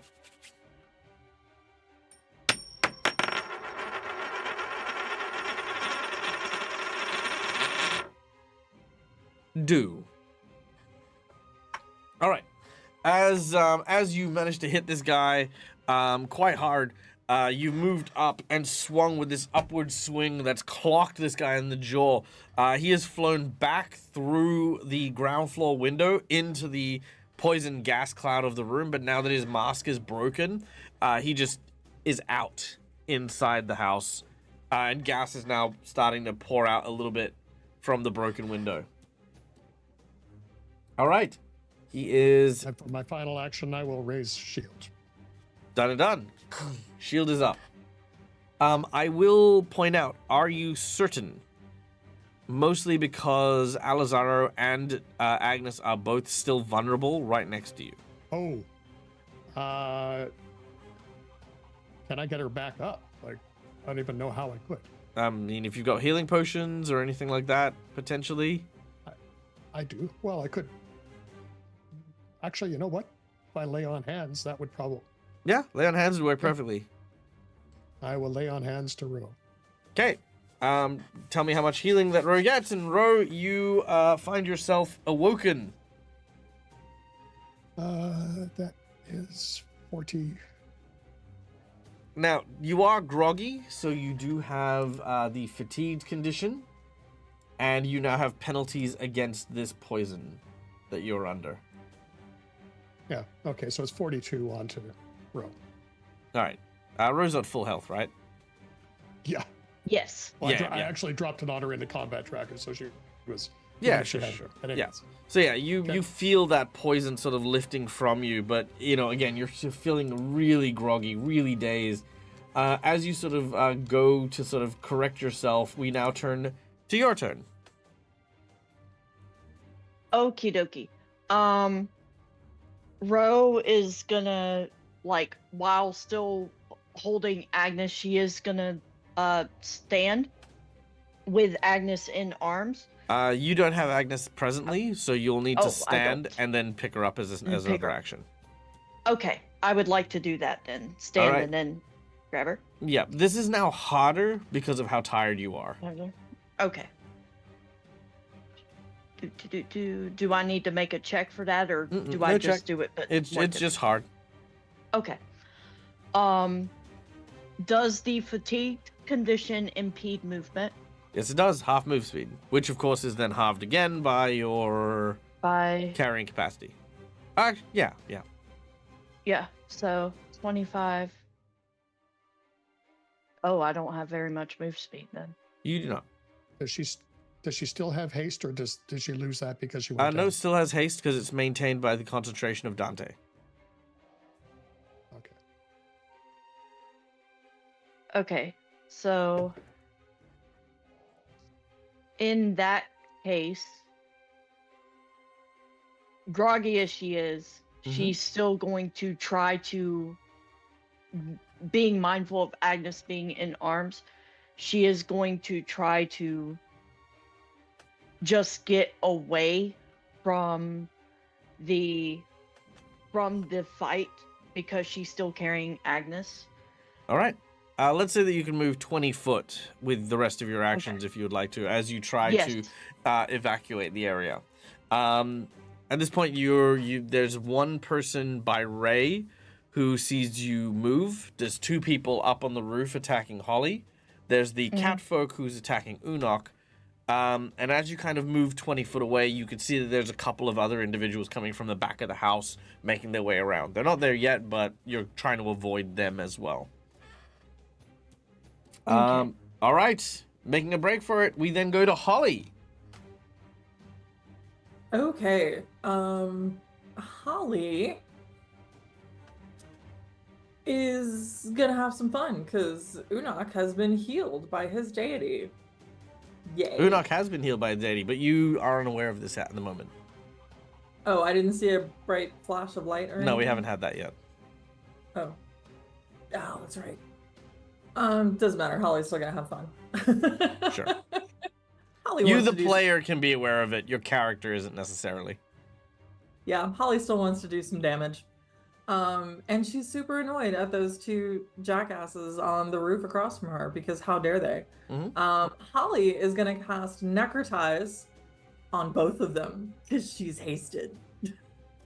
All right. I'm going to clarify this again. You are casting your spell, Necrotize, on the two guys on top of the roof.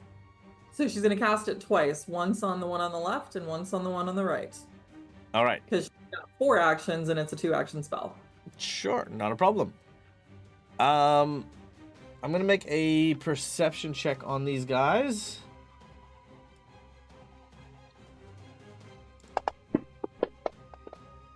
Yeah, okay, that's fine. Cool. The first time you cast it, you provoke attacks of opportunity. Okay. Fine with Unfortunately, in 2nd edition Pathfinder, that causes your spell to automatically fail if it hits. that. Ooh, less fine with that.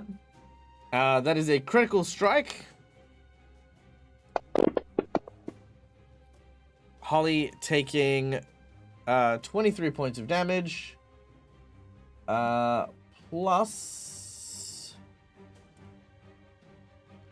let's see...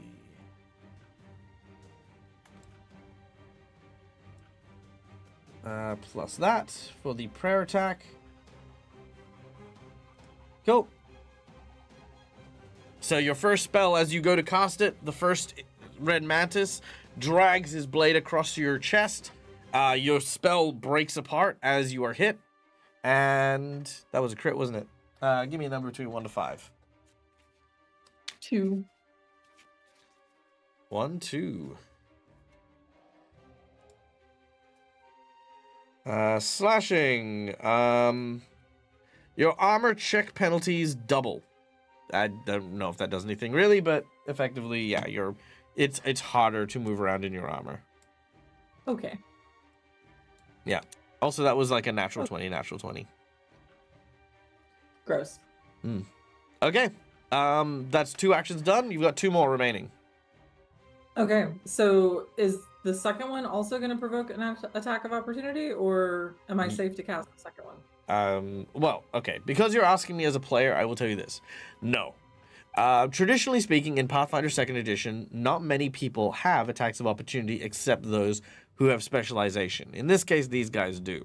It is not uncommon to cast spells in that way that you just did, because not many people have the ability to defend. And I'm pretty sure that over the, 15 levels we've been at, you've not encountered too many people that have had that ability. However, when you are hit, you lose the spell immediately. One of these individuals has used this rare attack of opportunity. The second one has not. Chances are, if you cast it again, it will make the attack and you will lose the spell again if he hits. However, you can instead choose to cast defensively. This means that you cast your spell as normal, but you need to make a concentration check beforehand or risk losing the spell regardless. Okay. If you fail, you drop the spell, but no attack of opportunity happens. If you succeed, you cast the spell and provoke no attack of opportunity. Okay. I think Holly is remembering that these are Red Mantis assassins, and attacks of opportunity are probably going to be coming from Red Mantis assassins, so she's going to cast defensively. So what do I roll for that? What do you roll for your casting defensively?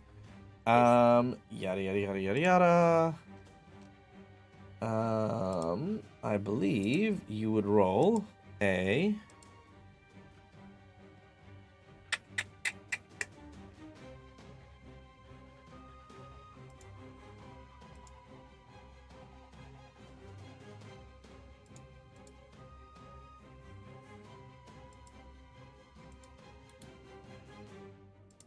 Interesting. Let me find out real quick. Concentration check, DC 15 plus double spells level. Yeah, but what do you add to your D20 for the concentration check? Wouldn't be surprised if it's your spellcasting. Roll a D20 first. Okay. Add your caster level and the spellcasting modifier. Okay. This. Oh, wait, there's no defensive casting in 2E? Oh, you're right. You only defensively cast. Sorry, we'll keep this one. This is a concentration check made when you're hit. So yeah, so this is how it works in second edition. Okay, so when you are casting a spell and you are hit by an attack, you must make a concentration check or lose the spell. The DC depends on how much damage you take. That makes sense. Okay, cool. Oh. So, it is still your D20, so D20 plus your caster level, which is 15. 14. Plus your stat, which is Which stat would I use? your wisdom, because you're a cleric.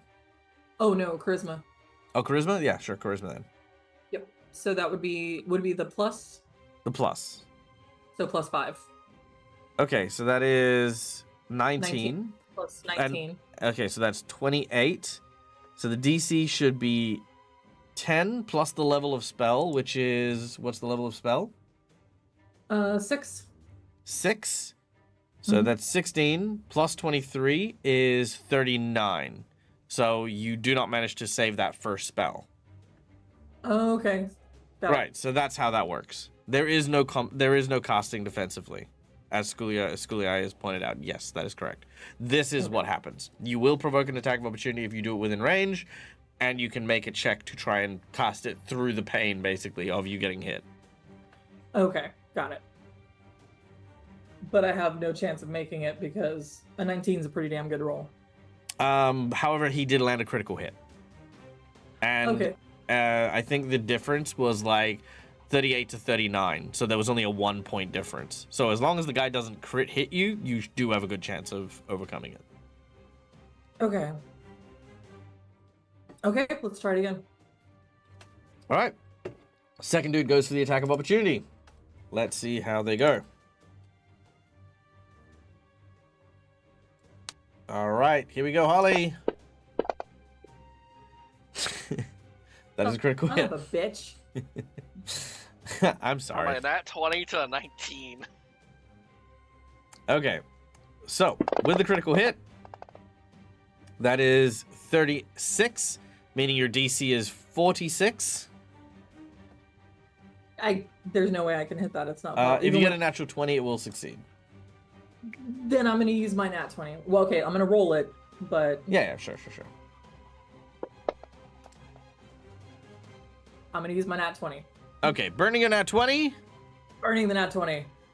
All right. This spell's going off. Damn it. Okay, your second spell does manage to go off with your natural 20. Let's do it. Okay. Now I roll the save, and now he still has a chance to save. Ha! He does not save. Has he? You haven't dropped it on him. I can't drop it on him. He's not in there. Yeah, no. But the 29, I haven't rolled it either. Why are you saying he hasn't saved? Oh, because I rolled it. You rolled nothing. Yeah, okay. You've just set the DC. All right, here we go. His save is a 24. So yes, you're correct. He did not save. Okay. All right. What's the effect? Okay, so he is going to take 12d negative damage to start with. Because it wasn't critical. Okay, so that's 29 points of damage. And his joints necrotize, making his movements ungainly and clumsy, and he becomes clumsy one. Oh, nice. All right, clumsy one it is. At this point, Holly. It's a crit card. Yeah, at this point, Holly, you feel these dudes are super dangerous. Because that was just on your turn. Yeah, not a fan. Not a fan. That is all 4 of your turns. We then go to Unok. Now, real quick, apparently, looking into it even more, you need a feat called Steady Spellcasting, or potentially drop whenever it's an auto drop on a critical hit. So technically speaking, I'm gonna bypass it for this, because I want you to, have the thing. But yes, so the damage one, that's if you get hit. If you get crit, it auto drops it. You get no check. Unless you have Steady Spellcasting, where you make a DC check. which is easier. It's really interesting how like hard it is to counter reactive strikes now, but it's also interesting because reactive strikes are so rare. It's kind of, I don't know, I find it very interesting that now spellcasters feel a lot more comfortable casting spells in battle and in combat, and when you do come across someone with attacks of opportunity, now it has a way better feel of like, oh shit, this guy's like, you know, like actually quite skilled, and holy shit, this is quite dangerous. So I do like that. Unok, you are enraged. You're filled with the rage. Who is your god? So apparently I have just notes that say, talk to Dag about gods. Because so I looked into it. Because Unok's from the Burning Sun tribe, they typically venerate Sarenrae, but orcs also tend to go for Gorum. I think based upon Unok's personal like battle lust and stuff, I think Gorum is the way to go. Sure, not a problem. As your rage begins to take you over and stuff like that, it almost feels like iron pumping through your blood, like your temperature begins to rise like that of a furnace. As you've, you know, sort of used your breath weapon and the like, you feel your body getting more dense and heavier as the blessings of Gorum run through your veins, healing you and staunching the bleeding from the various locations. The catfolk looks at you kind of, again, very curiously, like, I stabbed those. The fuck? As we have received a divine healing from our audience members, restoring you to full health and clearing up all of your extra conditions, including your sickened, including your bleeding, and you're good to go. Yeah. So, my spear has the returning rune. I have channeled the magic of the spear to be able to teleport myself to it. Can I use the hero point to channel the spear to my hand? Sure. Because the returning rune only look. You don't need to because me it. if I've said sure. You can. You've sold Okay. You've sold the milk. You don't need to keep at it. You're good. Yeah. Okay. All right. So that'll be my first action. Second action, I'm just gonna start swinging. Let the rage go through me. That is a 40. All right, with a 40, let me check on him. Yada yada yada yada yada. Yep, that is a hit. Not a critical hit, but a hit. All right, so he will take that much. 33 points of damage. All right, you stab him with your spear. It penetrates his hide. Yeah, he's gonna leave that be. Carry on. All right. And I'm still under the haste effects, correct? Correct. Which means All you right, have two so- more Yep. actions. Yep. All right, second attack. 32 will not hit. All right. And third attack. God damn it. I'd like to hero point that last one, please. Sure, not a problem. I want to sneeze, but I can't. That's even worse. All right, so with a 26, that is a miss, not a critical miss. All right, so your spear basically hits him once, and then after that, he begins to deftly begin to dodge, his cat-like reflexes keeping him millimeters away from the pointed tip of your vicious dragon-slaying spear.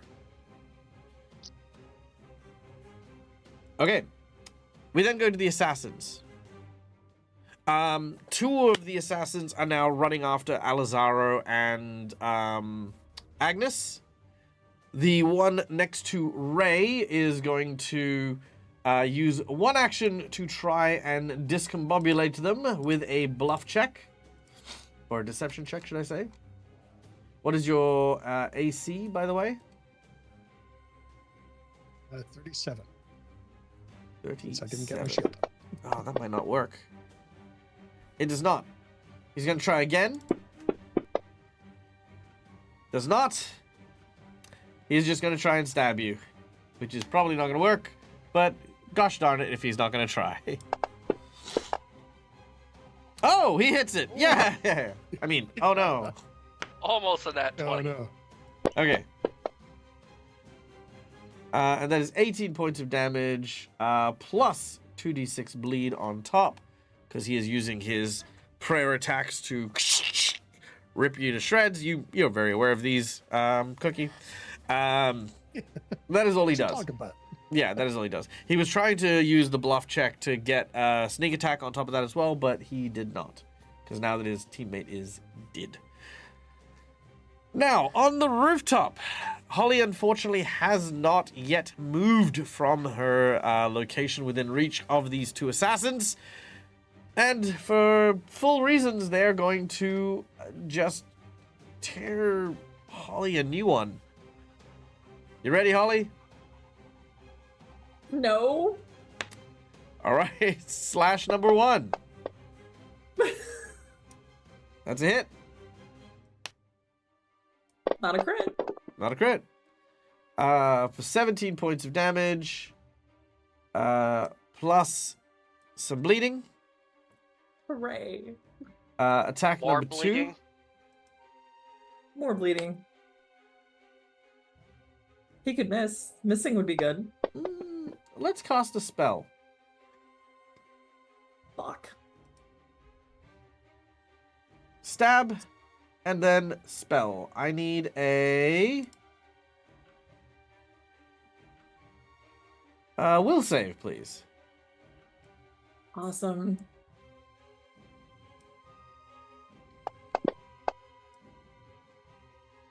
That's probably not good. 31 is a failure. I would like to point that. Sure, not a problem. All right, roll again. That is a success. You are fine. The second assassin is going to stab at you.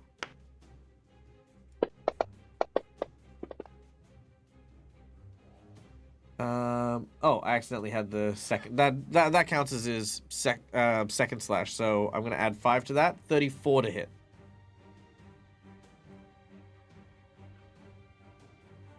Does 34 hit you? Oh, wait. Okay. Sorry. 34 hits me. Okay, so that is a regular hit with regular bleeding damage. Regular bleed. Okay. And then he is also going to cast a spell at you. Will save. As they both... That is a... 0 points. That is a failure. Oh, wait, hold on. No, that is not a critical failure. Regular failure. Usual failure. As you feel your body stiffen, you plummet to the ground paralyzed. You fall 15 foot and take 15 damage. Oh, wait. Hang on. I think I have a thing for that. Is it a thing you can do while you're paralyzed? It might be.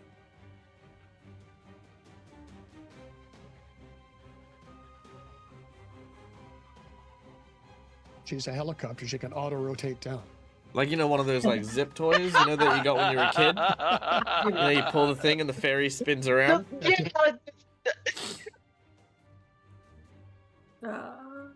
The wings are still out. She's auto-rotating. All right, well, while you're looking for it, I'm going to deal the damage and carry on. This brings us then swiftly back to Nesmith. That's a very nice spear. That's a very nice spear. No, fuck, how does Boston go? It's Boston. Chowder. No. Yep. This is a new suit. Do you know how yeah, he's gonna just basically just make points of his, like, how expensive it is gonna be to replace his suit as he continues to stab our dear friend. Okay, critical strike. Curse stabby. A crit stabby. A crit stabby. Oh no. With a further 21 damage. As you -7. -7. So yep. So I'll add that to you now. So that is 14 extra damage instead. It says 43 plus 14, 57. Cool. All right, give me numbers between 1 to 5.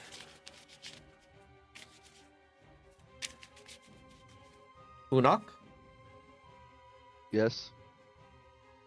number between 1 to 5. Oh, 5. 1, 2, 3, 4, 5. Triple damage, and you are dazzled until you are healed as he stabs out your eye. Curse. And extra lot of damage. I'm gonna admit this is not the way I intended this encounter to go, but let's go. Second attack.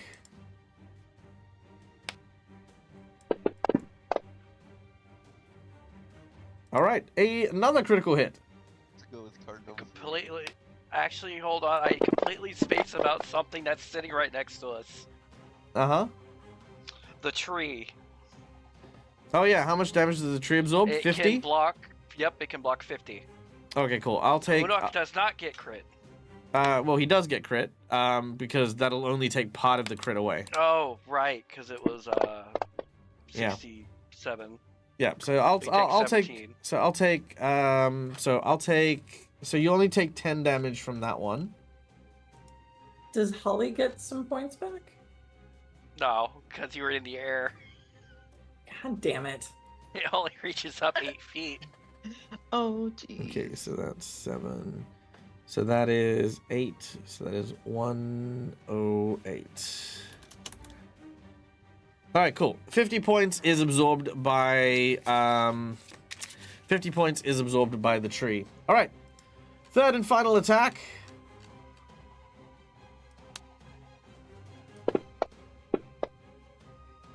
Of course. I watched that slowly roll onto that 20. Like I said, I've got a 27 AC. He can only miss on 1. Everything he hits is gonna hit. Okay. It's more along the Yeah, lines of the that's a critical plus. hit. All I mean, right. at least it's not 3 nat 20s in a row. Then I That's would true. use That's it. true. I mean, at some point or another, it may as well be. So that's only 3 extra damage on that one. Okay. I need 3 fortitude saves from Unok. Now, at this point, you watch as he sort of bends his ears backwards, takes on a more fighting stance, and just thrusts 3 big old hits directly into you. All 3 of your fort saves are enough, and you make them with no problem whatsoever. But I do have another crit card for you. Actually, Yeah. 2 crit cards. I need 2 crit cards on you. So, give me another number. 3 and 3. 3? 3 and Okay. 3. So, tongue If piercing. I do manage to survive, I am going to be activating my blood vendetta. So next time I hit him, he takes more damage. Nice. All right. Tongue piercing. You fail all verbal checks, components, and speaking unless you make a DC 5 flat check. Well, this is Unok, so that doesn't mean much.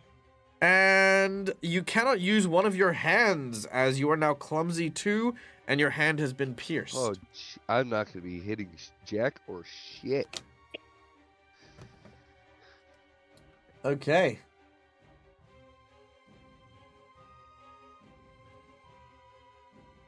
All right, and that is clumsy 2. Clumsy 2, dazzled, Jesus. All right, that is Nesmith. As he says something very poetic about this being the end for you and your rebellion. Let's see. I think. Do you guys have enough in you to do one more round? Yeah. I could. Okay, let's do one more round. Dante, let's Alright. go. What do you do? Well, I'm going to DC 30 treat wounds on Unok. You're still in the house. Oh no, you're No, sorry, you're next to Uno. I'm right next to you him. did. You jumped across and you climbed down the tree. I remember now. Yep. Okay. You provoke an attack of opportunity, however. Yep. That's why I use the treat wounds first. All right.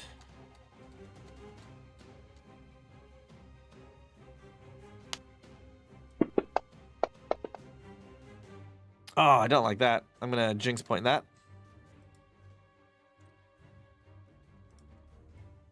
I was also kind of low-key hoping that if I rolled a natural 1, it would still... Oh my god. No, Oh. you my instead go from a God. 1 to a nat 20. Man, the dice are definitely not on your side today. Definitely, the dice want the party dead. They do. They do. Okay, your fort save is fine. You take another 15 points of damage. Okay. That is the reactive strike. Cool. All right. Sick. Now to continue my DC 30. Oh wait, make sure I have assurance clicked when I make the DC 30. I think assurance is something you can only do when you are not threatened. Is it? I think so. I feel like it says something. It's like you can automatically succeed stuff if you aren't under pressure. It does not No? say. It just says even in the worst circumstances you can perform basic tasks. Choose a skill you're trained in. Go rolling a skill check for that skill to instead receive a result of 10 plus proficiency bonus. Oh, okay, cool. Carry on. No, you're good. Okay. So And you may heal Unok. success.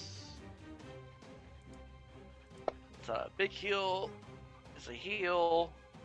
I Funny had enough, got him up to exactly half his health. health. I'm now going to 2-action heal Holly. Holly is paralyzed over in the distance, so you're going to use your range shot to heal Holly. That's why I said 2 Sure. action. Yep. Easy done.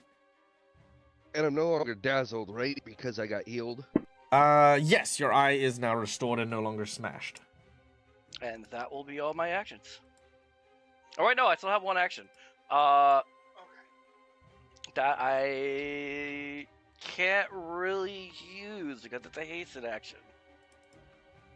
Just bap him. And because you have healed Holly, Holly's persistent bleed goes away. Yeah, I was about to say they have a lot of persistent bleed that came up. Yeah. Oh, is Unok still clumsy? Yes. Okay. Just making sure. Yeah.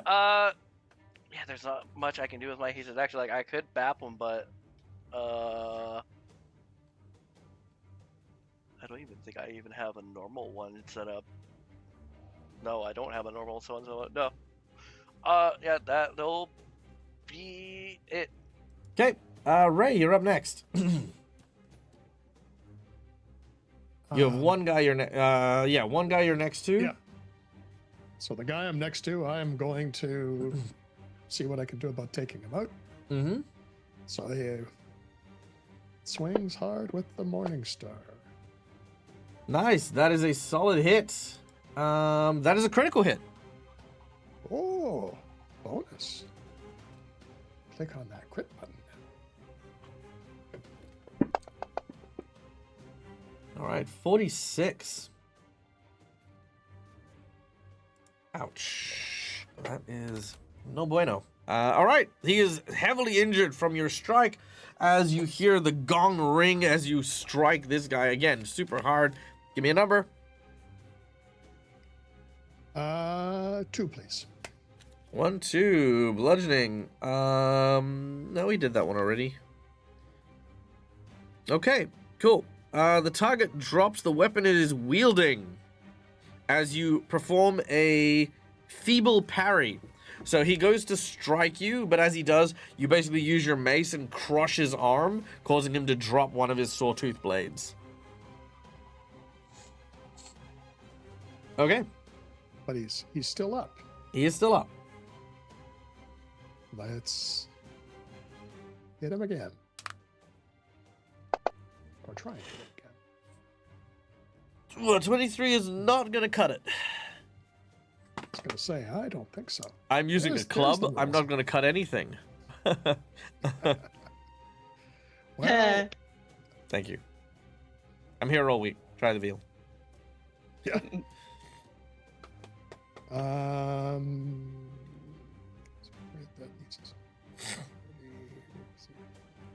Oh, let's try and hit him a third time. Oh, no, that would require changing weapons. So,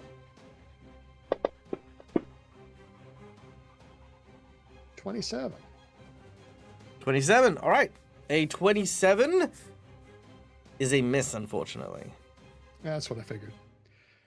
Okay, and I'm going to raise my shield.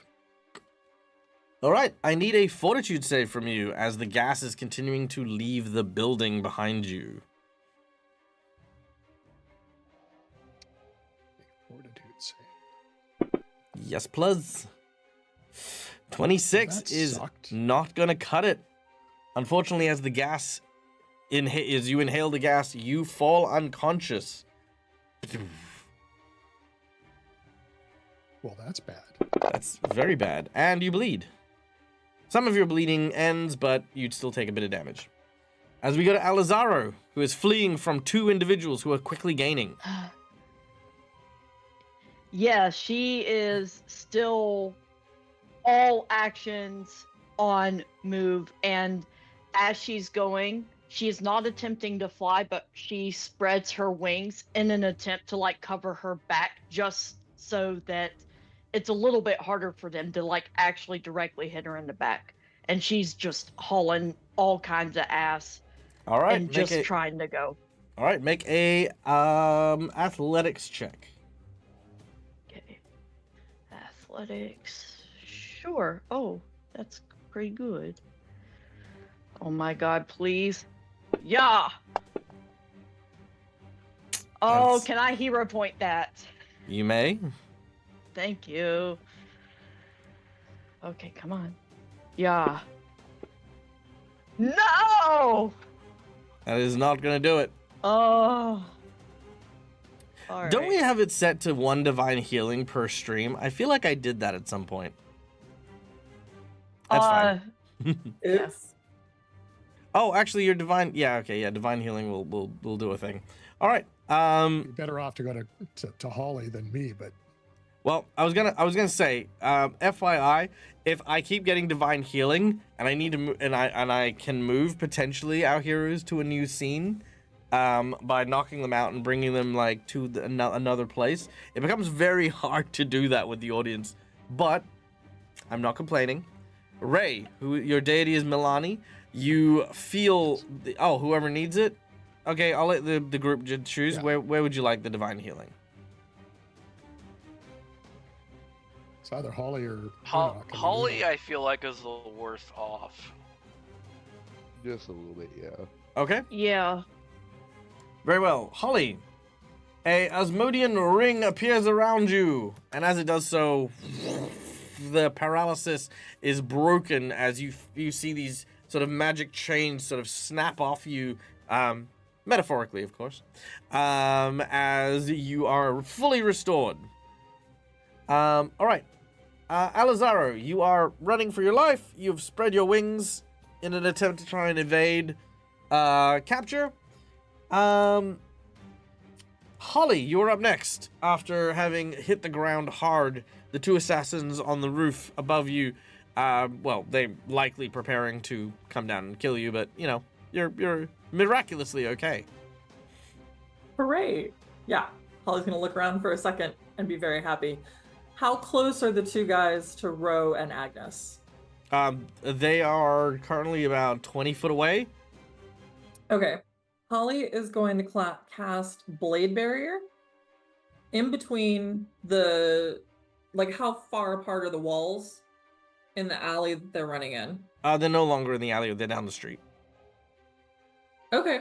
How long is that street? Let's say about 25, 30 foot. Sweet. Blade Barrier will cut it.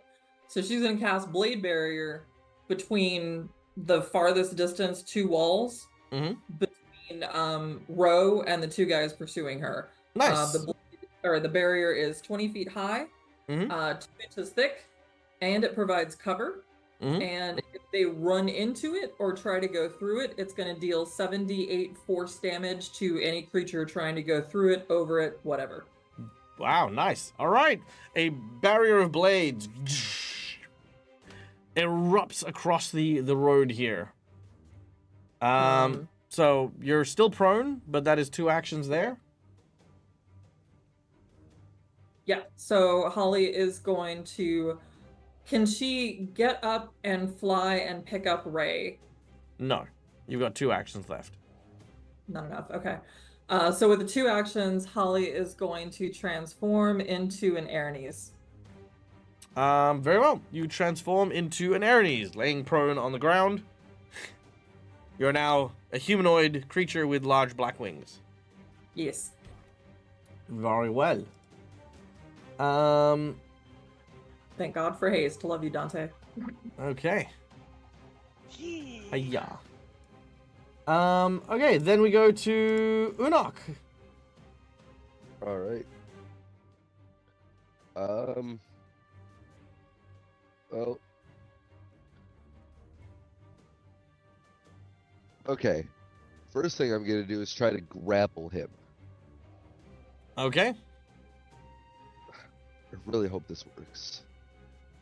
Mm-hmm. That would be an athletics check, right? Yes, it would be. Okay.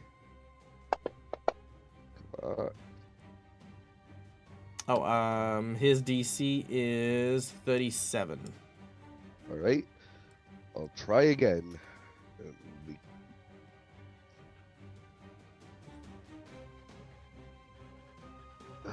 So be a -5. Mm-hmm. Come on. Nice, a 37 on the dot. All right. So, first action failed. Second action to do that. Third action, I'm going to use my Dragon Rage Wings, which is only 1 action. Mm-hmm. For my final hasted action, I'm going to fly straight up 50 feet. All right, Carrying you'll need him with another me. athletics check to reposition him. Oh, god damn it. Is that gonna be considered? That's to be a -10. I'm not gonna be able to do it. Unless I nat 20.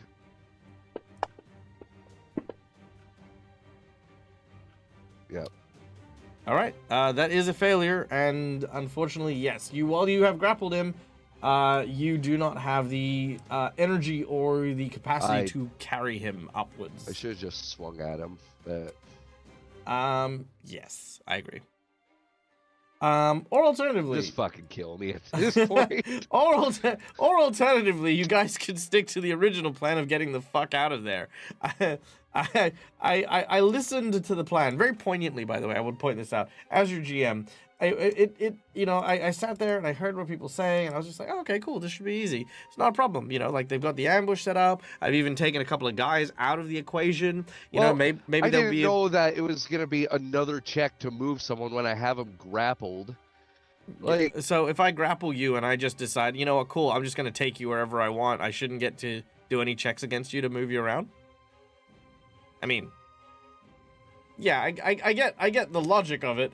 But also, you do need checks for stuff. I'm gonna talk after again because this feat I have, because I have the Titan Wrestler feat. You would think that with the fact that I'm able to grapple things that are 3 times the size of me, that I should be able to move around someone that's slightly smaller than me without any issue.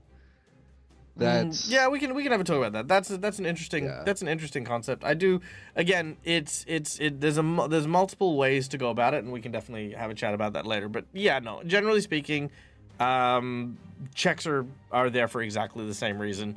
But we then go to the assassins. The 2 assassins are going to run through the blade barrier. They will try to cartwheel their way through.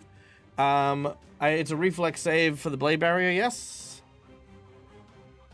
Yes, it is a... Oh, sorry. Oh, actually, a reflex save will reduce the damage if it's a temp. Okay, one will halve the damage, one will take full damage. Roll 7d8 points of force damage, Holly.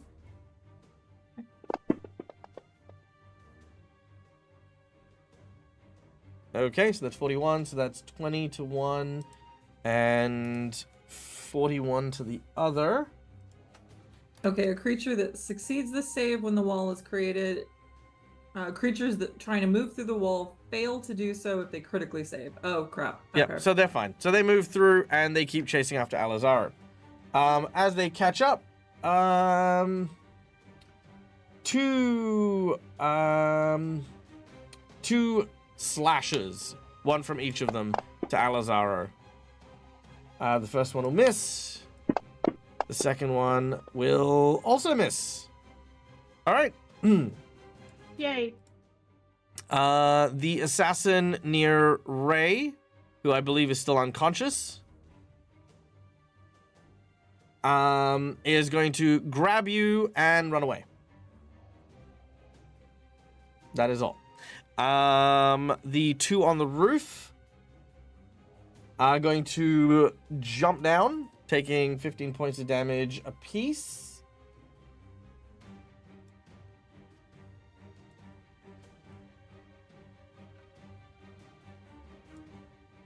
That is... Yep, cool. And are going to, again, just stab at Holly. Because, I mean, they're trying to kill you or stop you. Just stab at Holly. Why not? Yeah. One hit. One miss. Second series of attacks.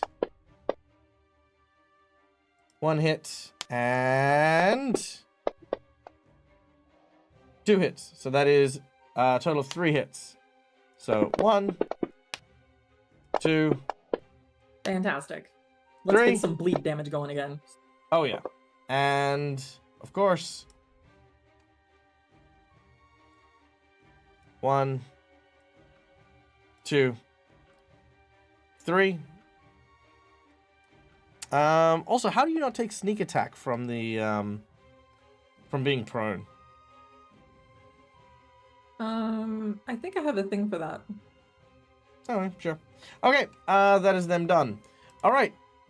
The individual that you have grappled, as the battle is ensuing, looking around and seeing Ray being kidnapped, Alizaro and Agnes being chased down, Dante trying their best to back up Unok, and Holly being basically stabbed very thoroughly. Things do not look good. Things look quite grim. I would like for everyone in the group to roll me a percentage.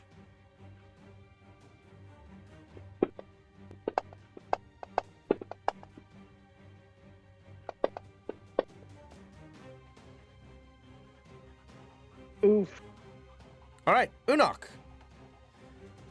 As you are grabbing onto this, as you're grabbing onto him and trying to lift him up, he just looks at you and tilts his head, like literally the Curious Cat style. He lines up the blade, like just between your pectoral muscles and up through your neck, as he intends to drive his very pointed little dagger. It's called a dirk, you know. So just so you know that. He intends very poignantly to drive it through your jaw and into your skull, when suddenly there is a thrum that comes from the streets. Then another. And then another. All of a sudden, there is an explosion of dirt and bricks and cobblestone that explodes from the street itself.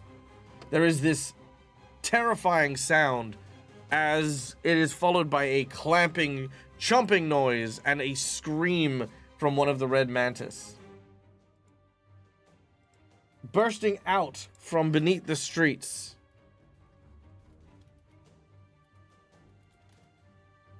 is what looks to be a large, albeit familiar creature to one of you, two of you.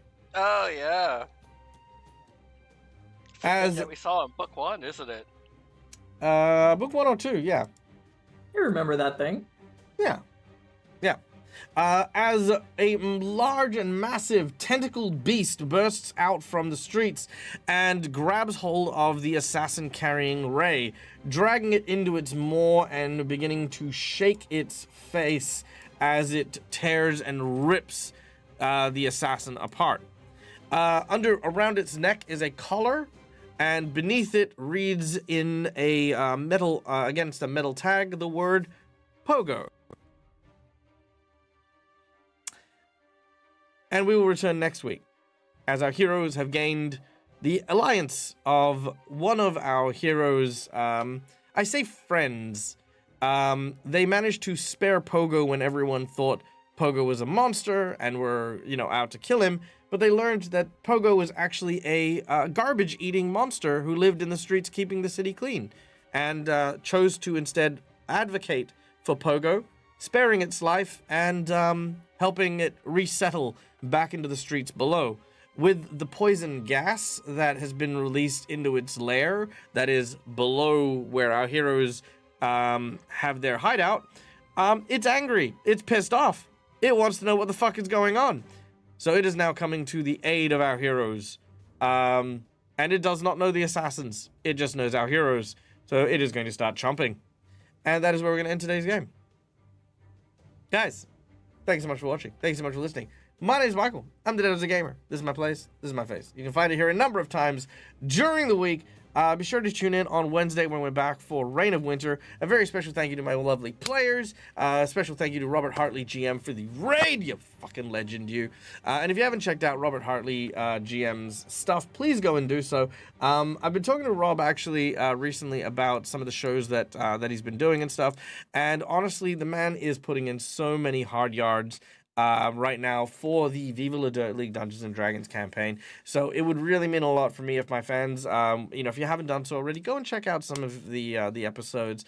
Go and throw out some supports, leave some comments in their videos, and just be like, hey, Rob's doing a great job. Isn't he fucking great? That's sort of it. The cherished gift. Dun, dun, dun, dun. The cherished gift card was going to be used, pretty much it was going to be used, but it hasn't been used yet.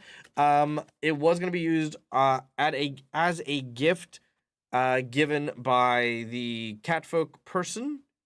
That is still to come, so we are going to save that for next week. He does have something to give to you guys. Like I said, the game did not go as I intended. So here's my original intent. The group runs away, or all passes out from the smoke. In either case, the assassins can't keep up with our heroes because our heroes can fly, teleport, hasted, run. Basically, if they fled, we can't keep up, right? Like, that's just the nature of it. Eventually, the only one who could keep up was Nesmith. And Nesmith had some things to say, some feelings to feel, and was going to offer the quote-unquote the cherished gift. So that didn't end up happening. So I switched it up a little bit, and the cherished gift is going to come from Pogo. But, we'll do that next week. So do remind me about that, and then we'll cover that plot twist as well. So yes, that is the thing. Guys, my name is Michael. That is a gamer. Face, place, enjoy. We will come back and see you guys next week. But until then, stay safe, stay wonderful, be kind to each other because why the fuck not? It's free. And until we meet again, game hard or die trying. Good night, folks.